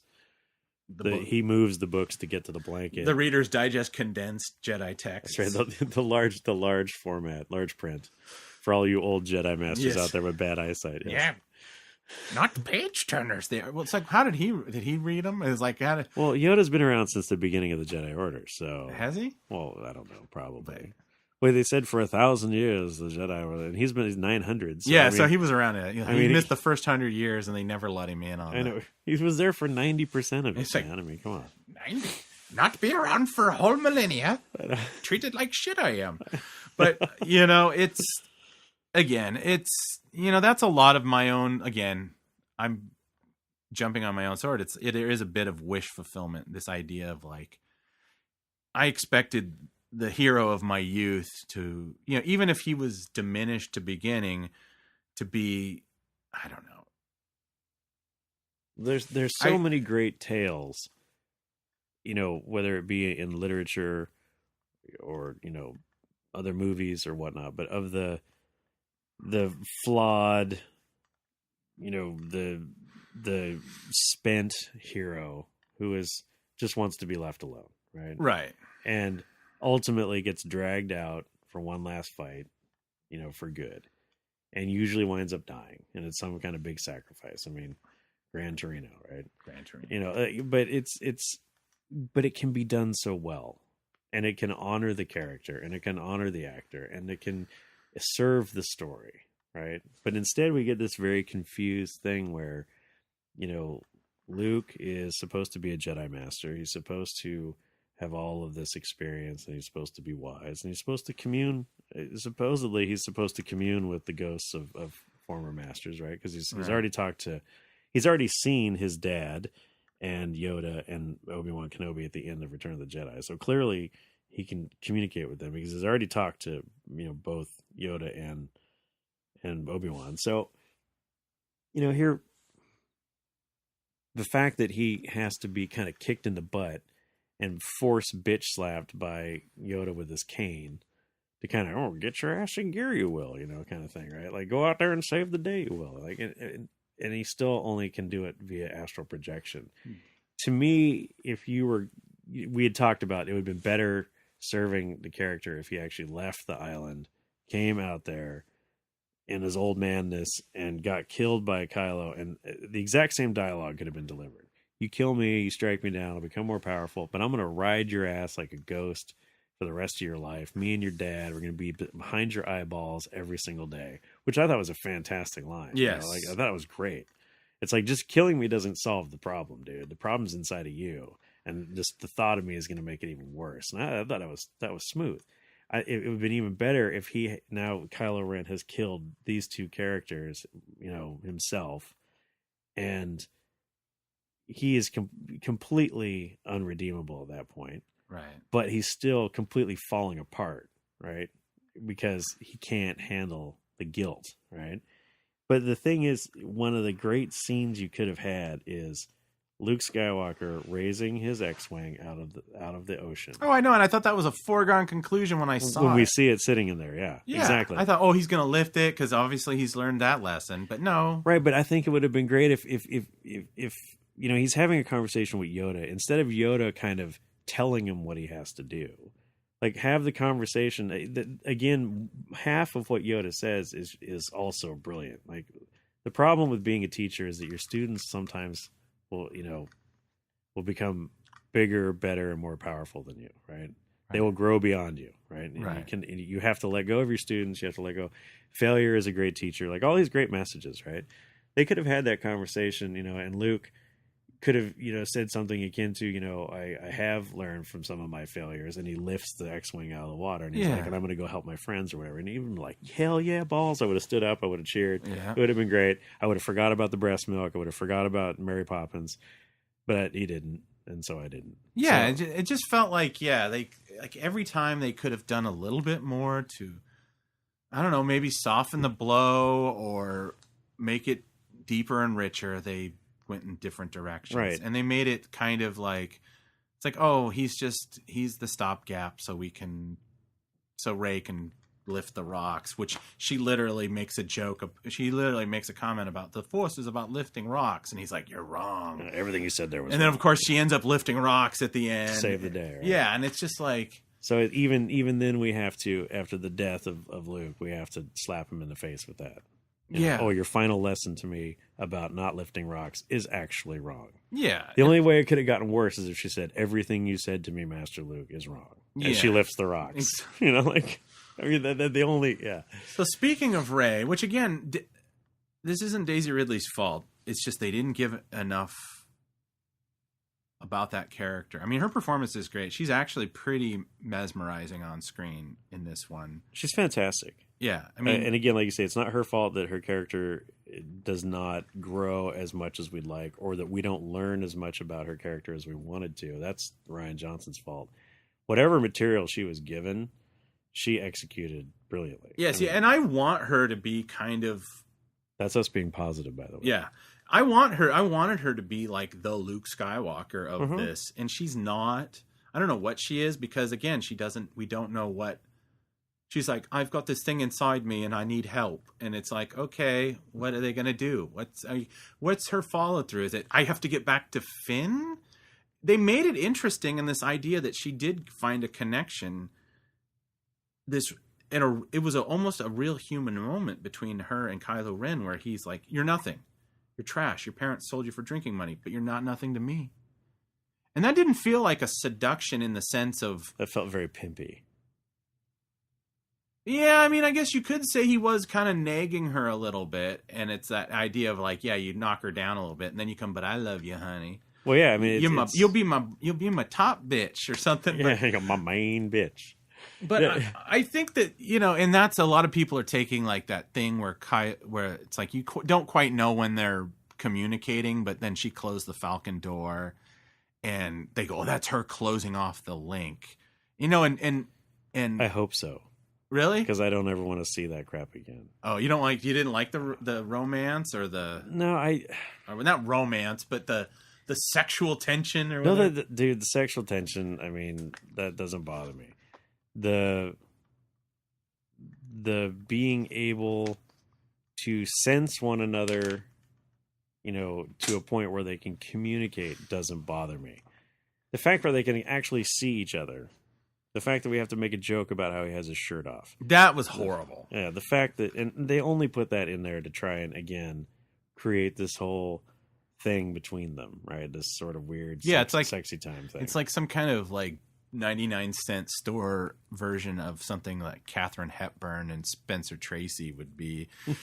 She'd be like, I've got to come in here and talk to you put a shirt on. Yeah, right. I don't want to look at your nipples. Because there's a lot of nipples in this movie. There's more true. There's more nipples. There's at least 6 nipples in this movie. At least that we know of. At least that's a lot of nipples for a Star Wars. Considering the original, I think the record for nipples in a Star Wars movie was Episode 2, which there was I guess he does the shirt off twice. Anakin does the shirt off in Revenge of the Sith. Right. And does that count as do we double count that? Or is that just one set of nipples multiple times? No, I count each nipple individually. Oh, okay. All right. But yeah, not that I wanted them to have this doesn't count the nip slip in Ula or whatever. Yeah, and Return of the that doesn't Jedi? count. Okay, I guess right, so. That's a whole checking. nother. And that's only one. So there's only one nipple in the entire original trilogy, That's true. unless George put in some hidden nipples, which will. Well, you know what? I have to put in some hidden nipples. I haven't watched. I've only been watching the Harmies, so I might throw in a special edition. Maybe there might be a change in nipple count at that point. It's like literally like the door to Jabba's palace is just covered in nipples now, and you're like, "Hey, I fooled you. I put a lot of nipples in there. I got a thing about nipples. Actually, all that stuff. Just put it for the kids. They actually went back to my original outline with all that nipple stuff." That's, that's the only part of my trilogy that they kept. It was like the nipple awakens. It's just nothing but it's like just a big nipple shooting lasers. Oh my god! Wait, was that the Death Star? Yeah. Anyway, no, it's yeah. Because I mean, for a few minutes there, the movie got to be. It was like, oh shit, she's either going to join up with, they're going to do something new. It's going to be this weird thing where she's going to think she's doing the right thing, and he's going to, that would have been very interesting. And that would have been like I'm like, that's episode 9 right there. Right, the two of them sail off at the end. Yeah. Now imagine that. The resistance is down to 12 people and a dog, right? They got 12 people in Chewbacca and 3 porgs and a ship, and that's it. Right? Yep. That's the resistance. And nobody's coming. Nobody's coming, and Rey just took off with Kylo Ren. Right now, cut scene, done, credits. We love you, Princess Leia. That would have been the shit, right? That would have been like, whoa, some crap is going to happen in the next movie. It's like, right? we don't know anything about the Jedi anymore, and our hero just went with the biggest asshole in space. Right. Well, not Hux is the biggest asshole in space, but you know, that's the thing. I mean, that's at the end of this movie, I kind of was left with the feeling that it's like, okay, well, this story is done. And that's the weirdest thing I've ever had happen watching a Star Wars movie, is that I am not that interested in what's going to happen next. It's true. The way it ended, especially since you have this weird ending moment where they're all sitting around talking about Luke Skywalker, the little kids are reenacting with toys. We're going to buy those later. They'll be made in action figures. Black Series. And they'll have that Black Series Broom Boy. And they'll have that Rebel ring. The Rebel ring will be sold. Yeah. If that isn't available at Disneyland already, I'm shocked. Yes, absolutely. The don't forget to drink your Ovaltine decoder ring. The Rebel Alliance decoder ring that says Godspeed, Rebels. Anyway, Yeah, we'll talk about that in a minute. Okay, but yeah. okay. Yeah, but you know, that whole weird ending though with Broom Boy and the Newsies, it's like, it feels very much like, okay, this movie's over and this story has been told, and we're sort of, again, it's the very overt handing off to the next generation. And then, so the next, it almost feels like that should have been the end of the trilogy, not the end of the middle section of the trilogy. And then the next trilogy will be in 40 years, and Broom Boy will be in the rebellion or whatever, or he'll be a page in the senatorial program with Holdo's grandkid or whatever, you know, or something. Right. You know, but it's weird because every Star Wars movie ends with a shot of a majority of the cast, right? So you had the award scene, and then you had the medical frigate, and then you had the, you know, Ewok battle, and then you had the marriage, and then you had the, you know, like all those things. The Gungan barbecue. Yeah, the Gungan, yeah. The Gungan Shriners parade. And then you had the marriage, and then you had, well, what was at the end of the third? Was there a cast thing at the end of Revenge of the Sith?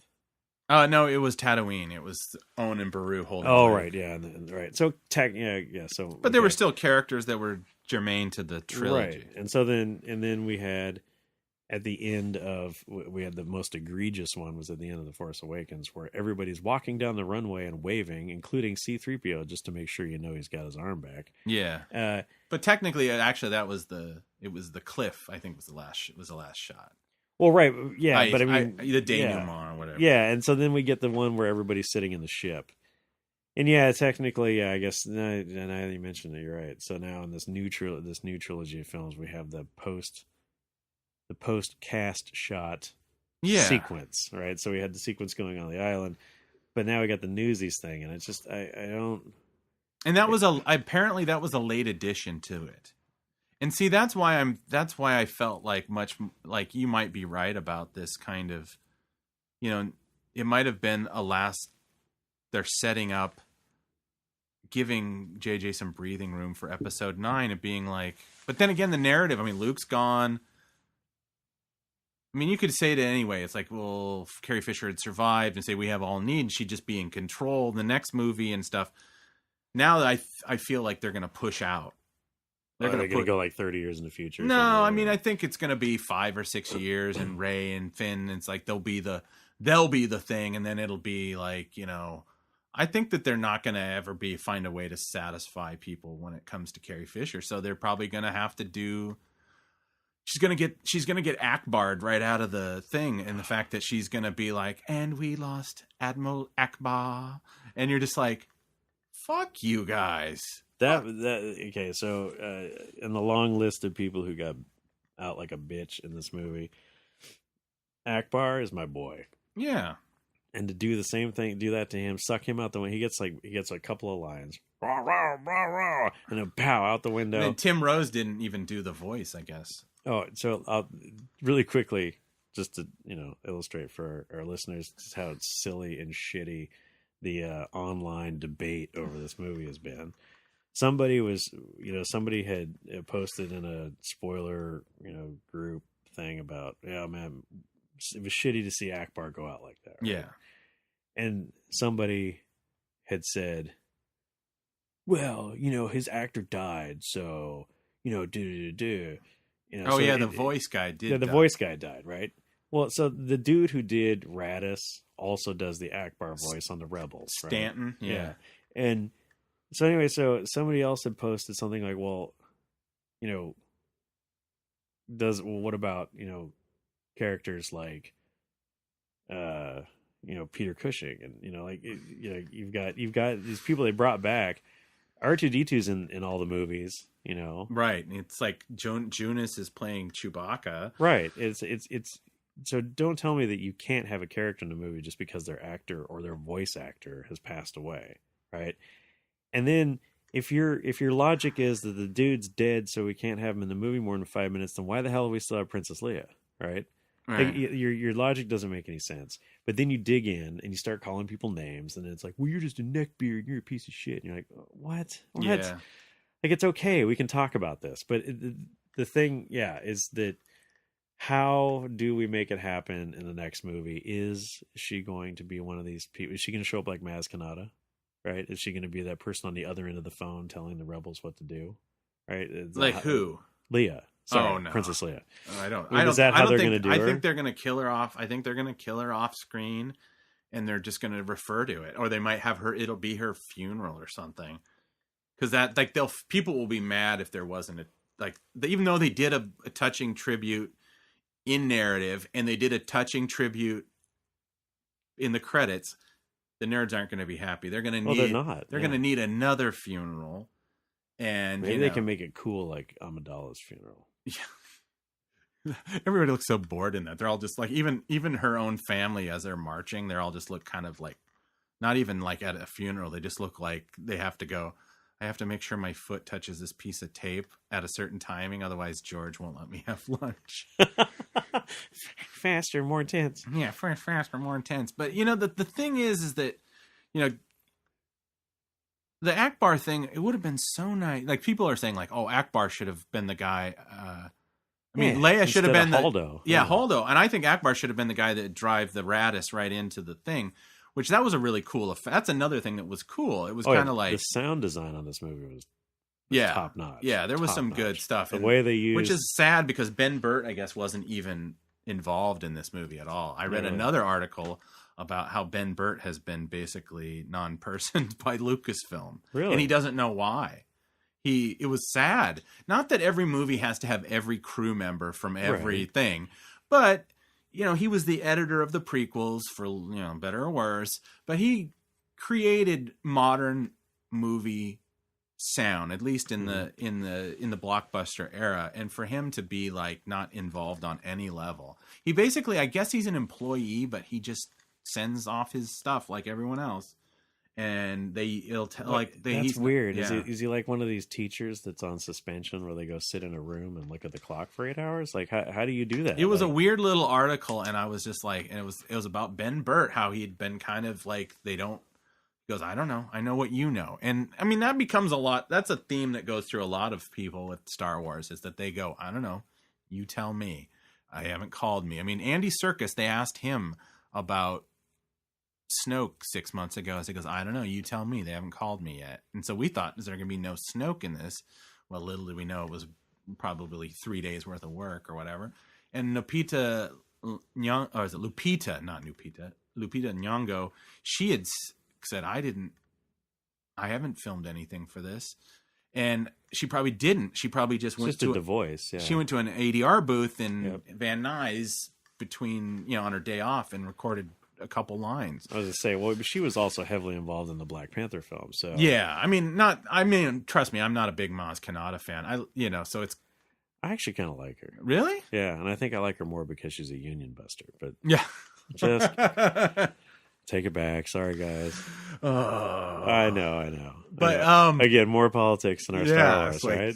Oh, yeah. Maybe this will actually get people to listen to this show. I'm like, that's what it's been missing. It's like Sean, I really wish you didn't talk about politics, and then I just let it go, and all of a sudden, like, finally, somebody's saying this shit. Robert's too much of a pussy to say. Anyway, I'm your evil half. We should, you know, we've been going for a while, so we should start kind of getting in our closing ideas. I mean, I feel like, man, I could go 6 hours on this, but I don't want to do that. This computer would probably burn up. But There is a lot to unpack in this film. Well, and it's like the stuff I liked about it, I truly liked, and the stuff I disliked, I just really disliked. And maybe I've been a prequel apologist for a very long time because and again, as these things go on, I've had a lot of thought about, my fandom and all this stuff and what a big place. Cause it's like, I can't really complain at the end of the day because the thing about it is when Disney bought Star Wars, I was out. All this, as we're sitting as we're recording, I've got all my stuff on shelves. This stuff was all in boxes, right. and I had all my stuff that I had bought, and they were in bags, and they all got handed out to kids in my family, cousins, kids. The lady cuts my hair, kid, like here, bag of prequel figures. I don't have to deal. I'm like, I'm out. Kind of like this thing where it's like, and it was mainly because of the Clone Wars cartoon because I thought it was awful. And I kind of said, oh, it's for kids now. It's obviously Star Wars is always for kids, but this was really for kids. They were going to the 5 and 6 year olds. Kind of, that's what I felt. So that precipitated my thing. So in some ways it was like a real treat when that first teaser came and Boyega pops out of the frame. And I was like, Black Stormtrooper? All right. I'm that easy. I'm that easy to please. It's like, I was like, this is enough of a thing, this young guy.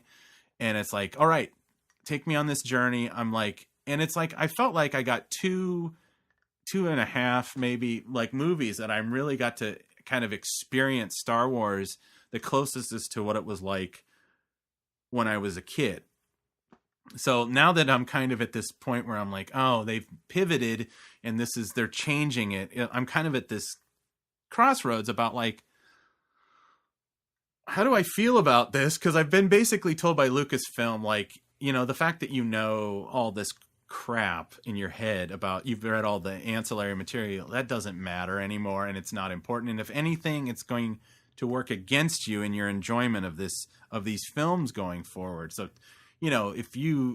if everything you knew about being a Jedi was kind of tossed out by this movie, imagine what they're going to say about what you're going to know about Han Solo or if they ever get around to making Boba Fett or what they're going to do, which I've heard rumors that's back in play, or whatever Ryan's got in his trilogy, if that's not compared to the Obi-Wan movies and all these. So it's like, there's a lot on the horizon, but then it's like, I don't feel betrayed or anything like that, but I also feel a little fatigued. And it's almost, and that coupled with some of the extreme kind of, this mentality about some of the fans about the way that they react to people that don't like the movies the way they do or have complaints and things like that. And the way that they say, it really has put a sour taste in my mouth about, being that of what do they call the UPF, the ultra passionate fan. Cause I'm ultra passionate guy, but I'm never going to get in your face and yell it. Cause if like somebody goes, I hate the prequels. The only movie I like is Return of the Jedi. I'd be like, all right, cool. Well, at least you like one. At least you like one. It's, I'm not trying to be a gatekeeper, but I think I'm going to have to, oh, sorry. No. I was just saying the gatekeeper word is key. Yeah. The fan reaction, and I'll let you finish. But it seems like there are too many people trying to be gatekeepers. And one of the things that I found, and this is about any fandom, as a person who, is also very much into Star Trek and a few other things, it seems like there's too many people trying to keep people away from it and not being welcoming. And that's the problem. Like, continue. Yeah, but that being said, with that kind of like policing, tone policing, and you can't interpret things the way you want to interpret, it makes me think like, well, maybe I'm going to have to reassess how I engage with Star Wars in the fact that it's like, and also I feel not the gatekeeping type of stuff, but the corporate veneer of where it's getting shinier and shinier and shinier of like, somebody had, again, another reviewer had pointed to this, how Star Wars celebrations become almost like political rallies without the politics. It's just, but it's like, we don't question Star Wars. We just take it on and we cry when we get our trailers. And if you don't say that you cried and you were excited about this, then it's probably your fault and there's something within you. It's Scientology. Yeah, it's become a bit culty. And it's like, I'm like, maybe future, it's like, I'd already been feeling a little bit of this near the end of the run of how John and I did our show, and I don't really know what his feeling was, because he's more of a, I think he went more into the books. I kind of got back into the toys, which was my thing, and it's like, I'll be honest, I'm still interested in looking at toys. So it's Same like, here, yeah. But I'm not really interested in the comics. Now you're an artist and you work in the comics, so maybe you're more. Are you into the Star Wars comics? I have been consuming the comics. I've gotten every, even the short series, the one-offs, and all that stuff, and I've enjoyed most of them. Some of them are kind of but one of the things that I'm not liking about the new comics, at least the current comics, the Afra and the Star Wars, the regular Star Wars run, and to a lesser extent the Vader, but it's prevalent of Vader, is that they're doing a very cheap thing. What they're doing is they're going, instead of having people actually draw comics, right? And as an artist who draws his own comic and doesn't cheat, I don't use a computer, I do everything by hand. It bothers me. What they do is that they screen cap, Harrison Ford or Mark Hamill, and then they'll draw over it, or they'll convert that screen cap into like a black and white, and then use it for inking. Mm-hmm. And so you have a comic book that is mostly hand drawn, and then everybody's faces look like it's almost like clip art or cut and paste. Right. And it's one of these things that takes you out of it. Like, I love the old Marvel stuff. Oh, yeah. Luke Skywalker doesn't look like Luke Skywalker in 90 of the 107 comics, right? And rarely he looks like himself from panel to panel. But and he does. Not only does he not look like Luke Skywalker, he doesn't look like himself from page 1 to page 5. But I love those books, and I love the art in them, and some of it's just out there. But whatever happened to artist drawing and being artists and not, I get it, like, everybody wants their stuff to kind of look like the person, but it's just it's unfortunate. But the storytelling has been good. Don't get me wrong. I do enjoy some of the backstory stuff, like that they've started to flesh out Vader. The first run of Vader comics was just hands down awesome. Yeah. And then the second one is very interesting because I do like the way it started when you have the Emperor and it's Vader getting off the table at the end of Revenge of the Sith or whatever, and the Emperor just kicks the shit out of Vader. It's fantastic. Yeah, it's like, he's like, don't you ever, like, because he kind of freaks out when he's talking about Padme dying and all this stuff, and he kind of force touches the Emperor, and the Emperor just beats the shit out of him. He's like, do that again and you're dead. I don't care if you're the chosen one or what, right? Fantastic. And it totally sets up their relationship going forward. Right. You can totally see why Vader, it took so long for Vader to finally get out from under that. He's like an abused spouse or something. It's like Hux and Kylo. Right? Yeah, they're like, So, and really quickly, for all of you people out there that are trying to get the Hux and Kylo Ren / fiction thing going, you must be into some serious spousal abuse, because those guys are toxic. Okay. Yeah. Anyway, so my thing, talking about the fandom, we've dissected the movie, but this reaction that we're getting and the bifurcation of the fandom into two corners, there's the loves and the hates. And I really think that there's a lot of likes and dislikes in the middle, but the reaction that's going on, and we've seen this a lot mirrored in our society, but it seems like instead of people talking about stuff, they just shout at each other, call each other names. So if you don't like this new movie, you're clearly a bigot, right? Right. Or you're some kind of anti-progressive, or you're, some backwoods. Neckbeard is one that I've seen a lot. Which I'm assuming is a term that refers to people who are, I don't know, what, hillbillies or Trump voters or whatever. Or Fred Durst. Or Fred Durst. Well, yeah, or the guy from Power Man 5000. There you go. Right, but so if you say something like, I don't like the Mary Poppins thing, you're immediately a neckbeard, right? Yeah. And you and I, just earlier we were just saying, it's not that that they did it. It's the way they did it, right? But nobody lets us get to that second statement. Like you say, I don't like the Mary Poppins, and they say, "Fuck you, man! You're a neckbeard, F you, and you're a Nazi." And you're like, no, I just wanted it to look better, right? If they don't let you get that far. Well, we live in a post-nuanced world now. Well, that's true. Because everybody gets everything 30 seconds to collect information and then 10 seconds to make a judgment. And then that judgment sticks forever about that person. So, yeah. And so, but this is going on, as we speak. And so I think that there are people who, despite what this may sound like, I do enjoy the film, and, I'm more liking it than not. And the more I see it, the more I'm liking it. So, maybe after about 35 viewings, it might move up on my list and whatever. But the people aren't allowing us to get that far, right? Like, so there's people who didn't like it, who may learn to love it.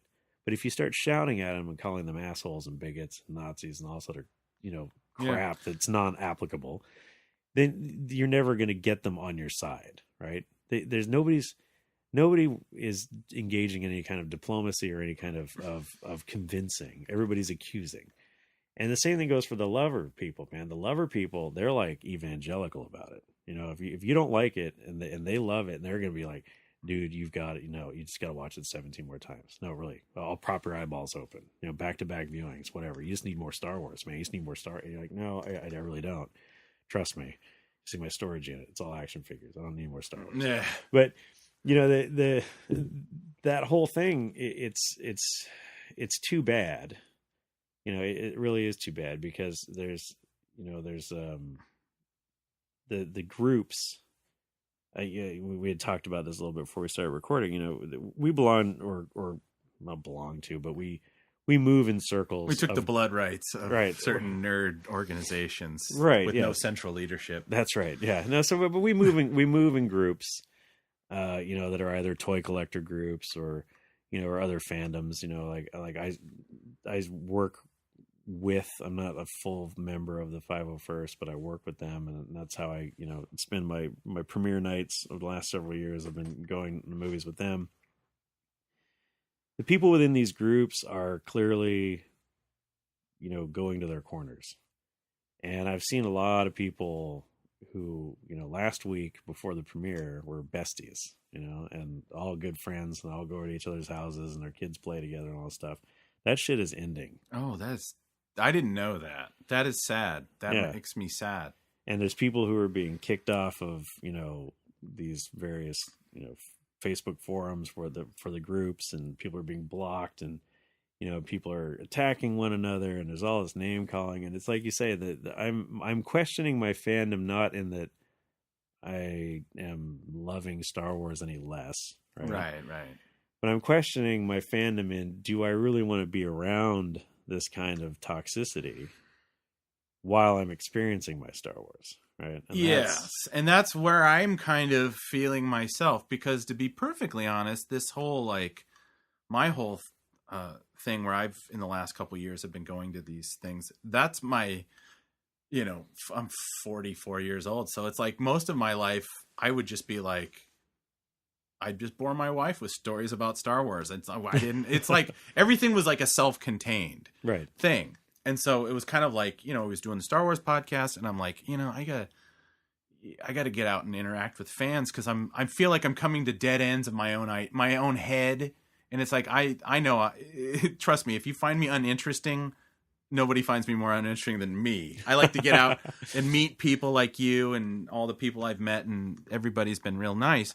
But it was the first time I ever engaged with Star Wars fandom like that. And I kind of went thinking of like, we live in a really strange partisan world, and I just want to go and enjoy my Star Wars and with some people that are like-minded. So little did I know that, a year and a half that we would have our own. What do you mean like-minded? Well, not like-minded. I know, but that's the point. I guess well, but it's a fair question, even if you were making a joke, but like-minded in the sense that we all love Star Wars. Right. And we can freely speak about it without mocking or ridiculing. Right. Not that I've experienced anything of that personally, but to hear that that's how this movie is being, because I missed my nerd meeting because I was sick this month, but to hear that. Well, that last nerd meeting was actually still before the movie came out. Oh so yeah, we were all true. still friends. At Everybody's that point. still yeah, we're all still friends. I wonder if they're having one on the 26th or whatever. That I might not want to miss that. Well, I haven't seen anything posted about it. Sorry, this is inside baseball. It's like we're breaking up. I know, but we're breaking up. Well, we talked about one of the groups that we are a part of on Facebook suddenly got turned into a private, closed, lockdown organization all of a sudden. Yeah. After having been a public and open forum for years. This is the beginning of that process. Yeah, and then there's the there'll be the purge later. Yeah, and I'm sure Order 66. There's a lot of like, even in the things that are like even the groups that are supposed to only talk about like old Star Wars, like your memories as a child, those they have say, hey, let's just have a thread, and then that turns into a shit show in 10 seconds. And, and but I see a lot more of the anger coming towards people that criticize the movie from people that don't want the movie to be criticized. Like when people are, I watched some think piece where it's like half an hour of some Australian guy just going ape shit over the movie. Right. And it's like, okay, so there's that piss and vinegar and the, oh, this is just like, this movie's just about replacing guys and all this stuff. And it's like, whatever. I mean, if somebody really wants to make an argument and they want to bring it out and whatever, I'm open to all opinions, so to speak, at least to listen. But it just feel like a lot of people are trying to gaslight people into liking this movie. When there's a lot of shaming going on. There would be like, well, I loved The Phantom Menace.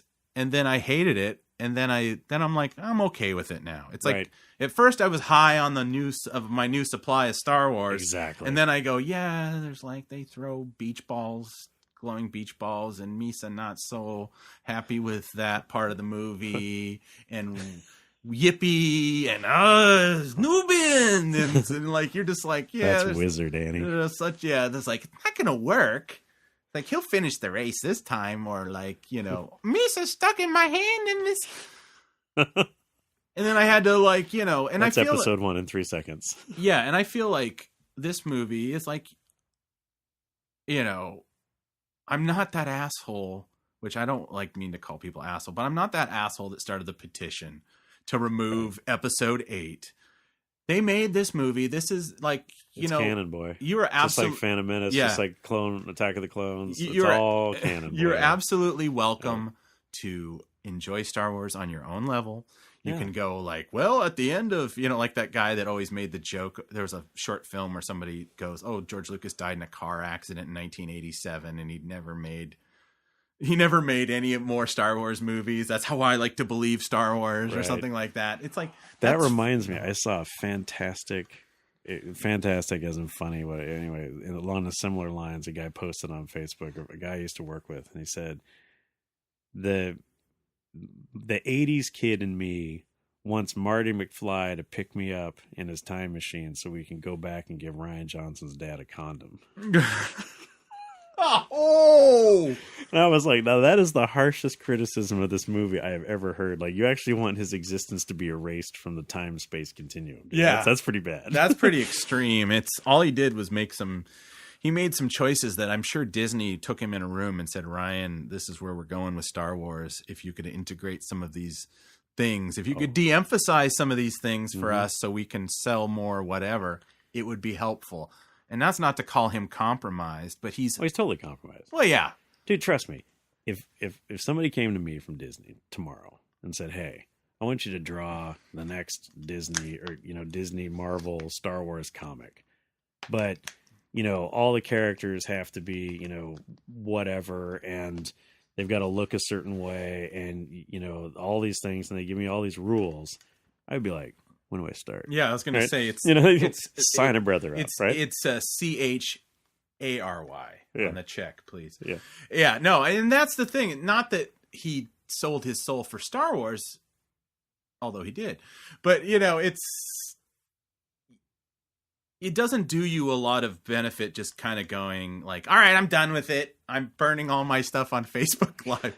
If Aaron, if you hear that, we're not making fun of you. I know. But, and please don't burn. And please don't burn your stuff, but I know you were kidding. And don't burn the drawing of Bossk I did for you. Yeah, I would appreciate that back if you're going to burn it. Anyway, but yeah, again, I feel like, some of this, there's a lot of transference going on too. I think there's a lot of people who are relitigating the election via Star Wars. Yeah.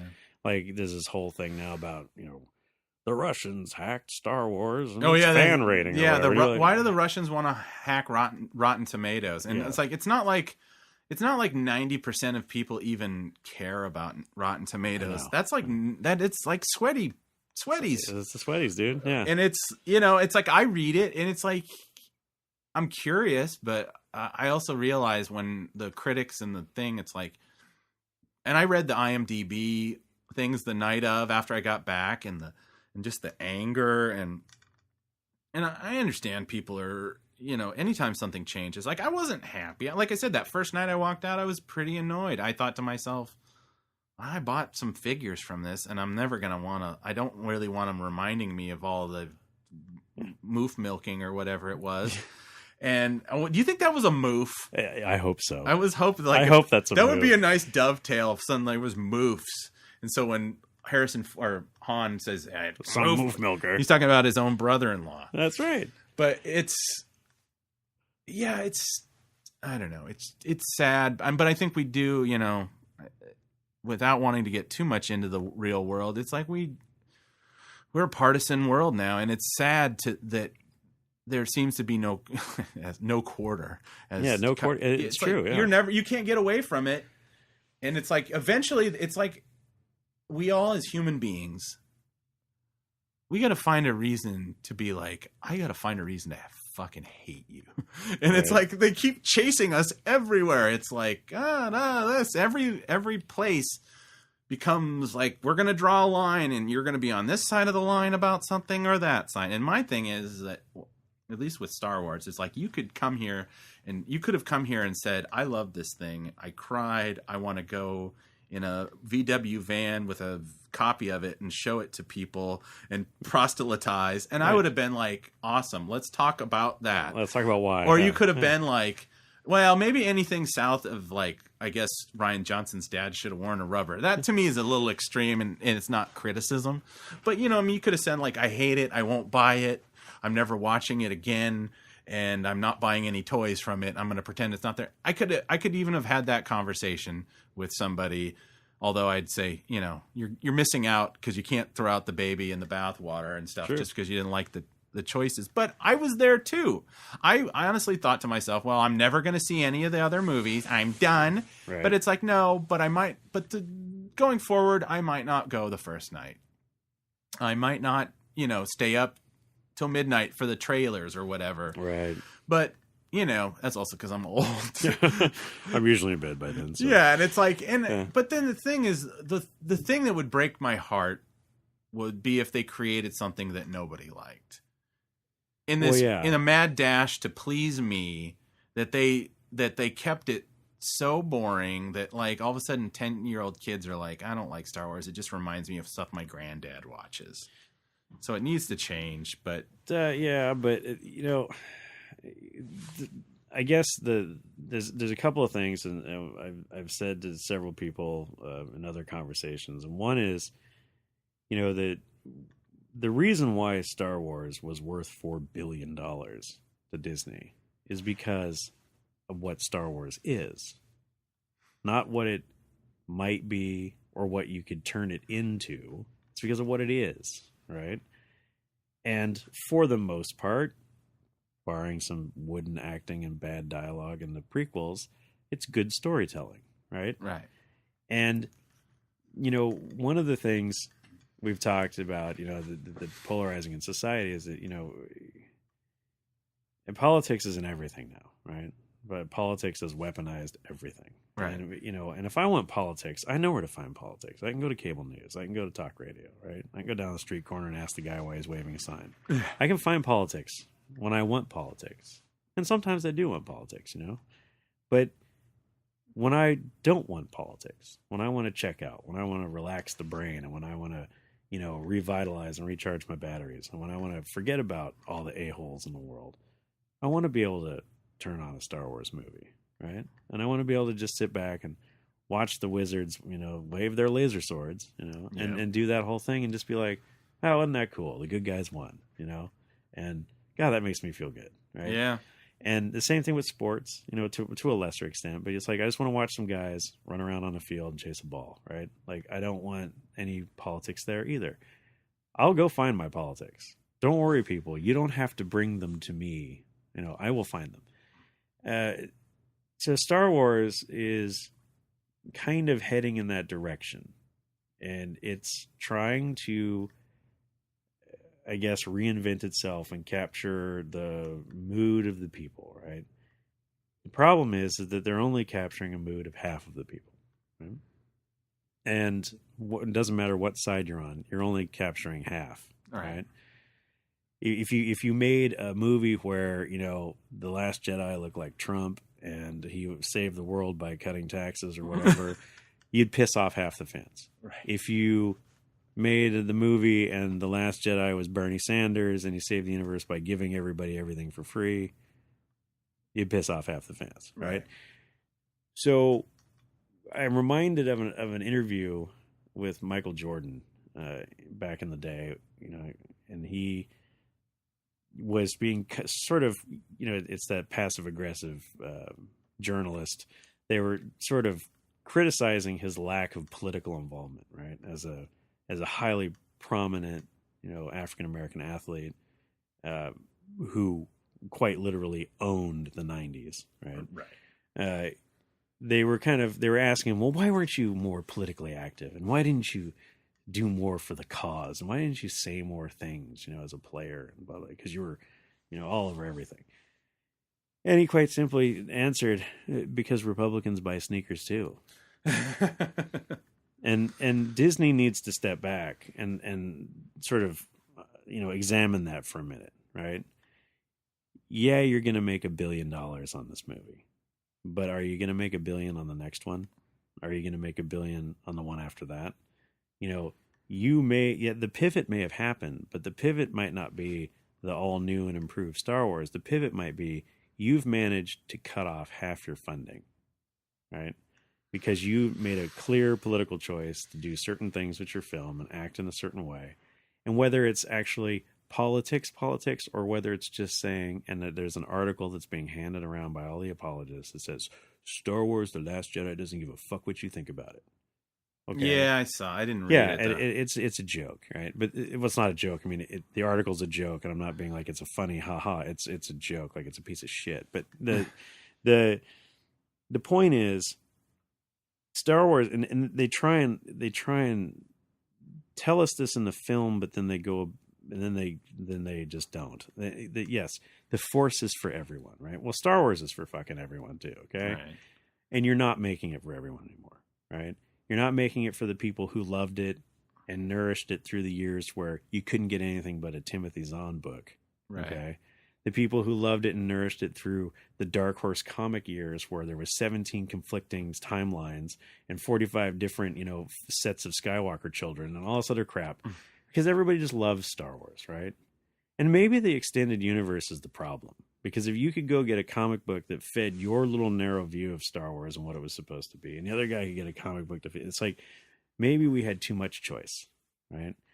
But now we're at this point where everybody wants to make something into some kind of, crusade for something, and now so we have to be overt in our political stuff in the movie, and then it's like we have to go through these things where we have to say, okay, well, in this shot we've got to have this many people of color and we've got to have this many women. And it's like that doesn't bother me per se, as long as it serves the story. And really, for me, I'm a story guy. Like you can have bad art in a comic book and a great story, and it'll survive. Right. But you can't do that in a movie. Like, and you and I still haven't had our discussion on Blade Runner 2049. Yeah.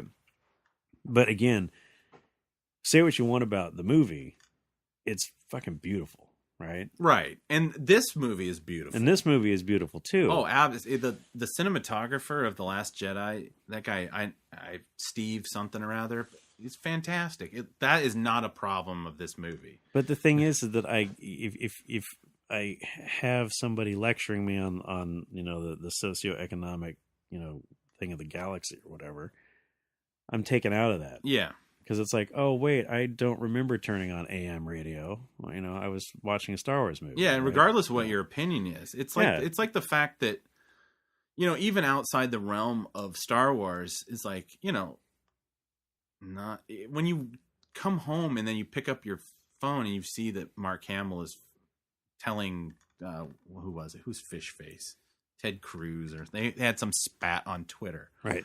Now, not that Mark is not a private citizen and he can do whatever the fuck he wants, but dude, your movie came out this weekend. Right. Can you slow in like telling the guy, the head of the FCC, that he sucks, and it's like you're just telling, and like I'm not in love with Ted Cruz. I'm not a fan of Ted Cruz, and it doesn't matter if I was, to be perfectly honest. The fact that this was supposed to be, a thing it's kind of like it's a gift to everybody to come and enjoy it. And right. it just, not that him having an interaction about his personal politics ruins it and he shouldn't be allowed to, but it's also like, hey man, the movie came out literally this weekend. It's not even a week. We're looking to you to be like, hey guys, I showed up at the Man's Chinese and here's some pizza or whatever. Right. Or not, and I don't mean to be like dance monkey, but he's entitled to his opinions. I'm just saying it's like maybe he'd think to himself, like Michael Jordan, hey, maybe Ted Cruz was going to take his kids to the Last Jedi. Yeah. And he would enjoy that. Now, Ted Cruz probably said something stupid because that's Ted Cruz, but the fact is that it just becomes like it's social media. I hate social media. I hate the fact that Rian Johnson was arguing with fans about his movie before it was ever out. Right. Which is not political. It's just this constant churning of things that you can never get away from. And as I get older, like you said, I love to find a place to escape. Yeah. Not because I want to put my head. I'm in the world. No, like it's not about hiding. We're all in the world like everyone else. It's right. like I vote. I have an opinion. I don't want to give it to everybody because it's like it takes too long and whatever. That's and fine. Will be misunderstood anyway. Misunderstood anyway. But I think like anybody from the craziest MAGA hat wearing thing to the most extreme Antifa, whatever. It's like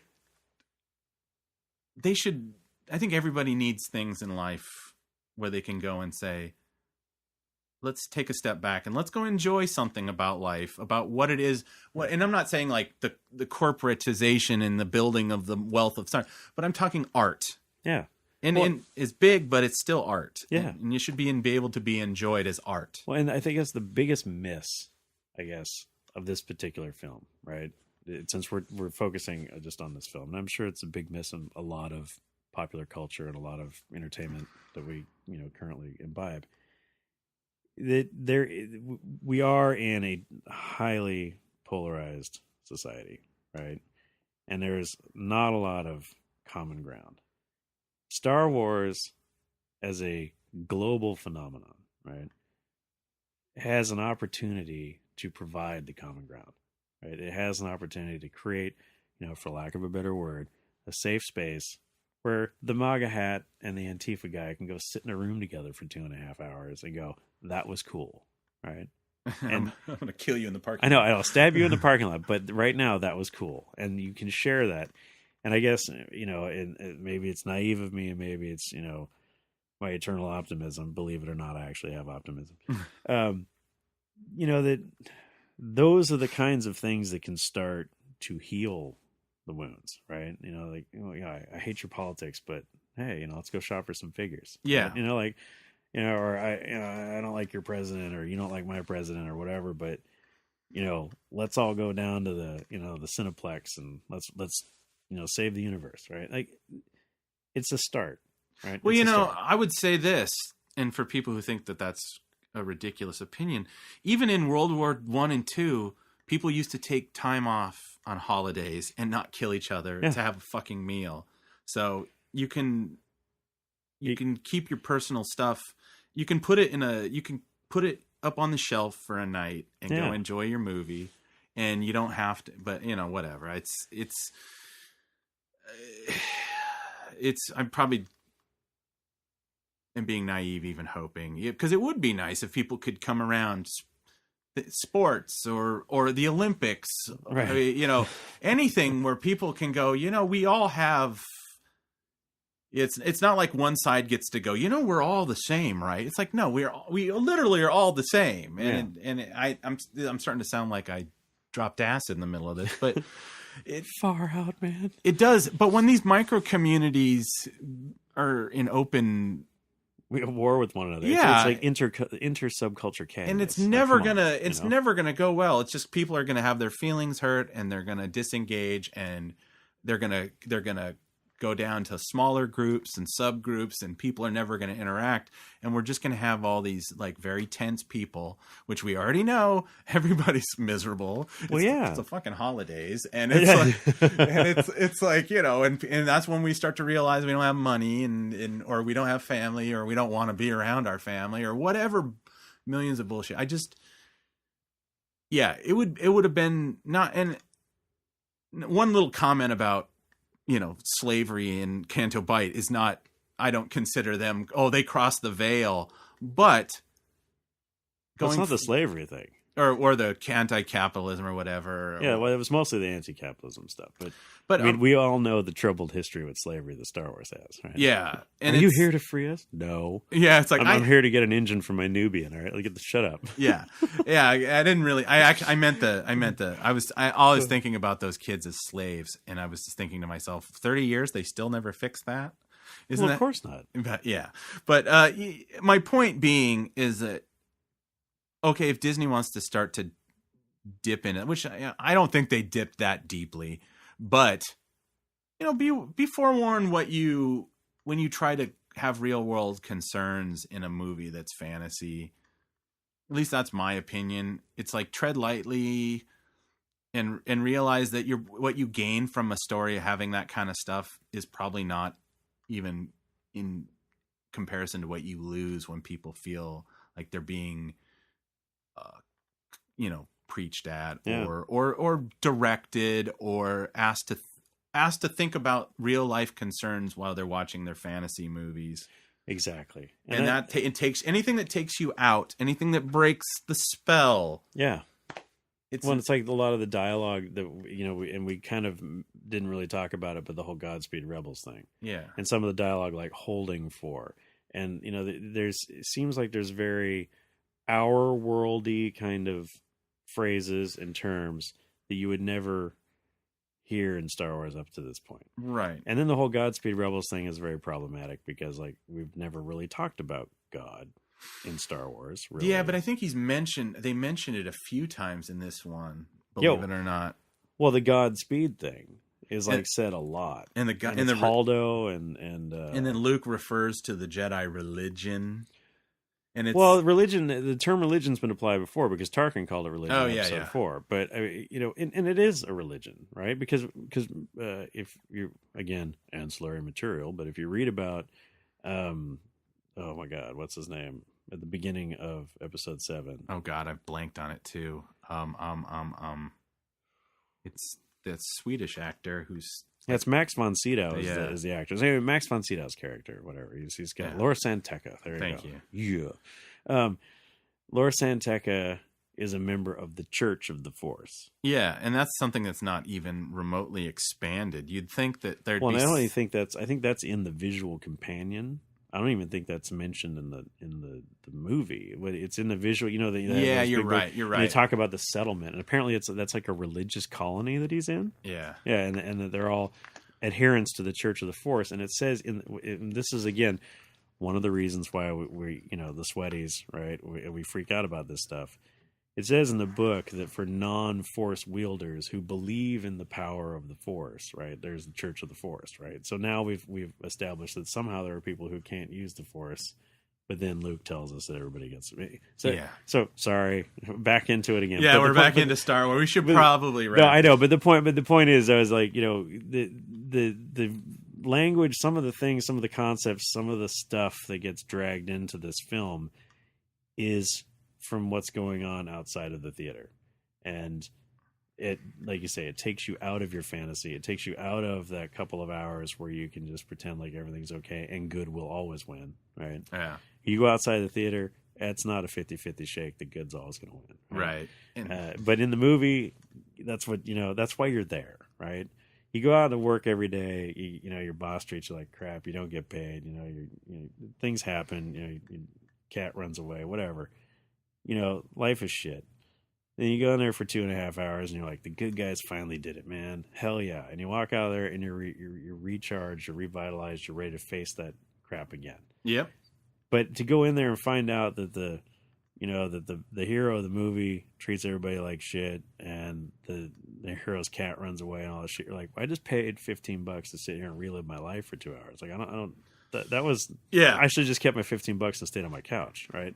And that's kind of what ultimately became problematic about this film, is because it's spending so much time virtue signaling that it's forgetting that It does, what you begin to question what the virtues are. right. Well, there's that, but they also, if they spent as much time focusing on the plot as they did on making sure that we got all the right beats for the social justice thing, then maybe we would have had a fan-fucking-tastic Star Wars movie, and we wouldn't have to have a 5-hour podcast where we rip on Mary Poppins' Force Fingers. Yeah, so Yeah. It's like I said, I don't see as many of those beats, but I understand. But that's the point. You can go in and see that, like, hey, and I can go and say, hey, and it's like, we're not going to throw shit at each other. no. And it's kind of like, I just wish. There's a lot of valuable toys in this room. I wouldn't Exactly. throw anything. And but it's too bad, because too there's a lot of fun stuff out there in the world, and we should all be looking for things that we agree on rather than Absolutely. re-emphasizing. And even if you don't like Star Wars, I guess Then my you shouldn't point, be listening. if I'm going to preach to you at the end of my podcast, I would say, find something that everybody loves and try that on for size once in a while. Well, if you do find something that everybody loves, let me know. Yeah, because it would be great to go somewhere. Where Yeah, because I'm kind of in the market for something now. Because like I said, I'm seeing other people. Right? Yeah. I told Star Wars, hey, it's been a Yeah. great run, but yeah, Star Wars. We're in a polyamorous fandom relationship right that's now. right. Well, that's like I tell everybody. I'm bi-fi. I like both Star Trek and Star Wars. So yeah.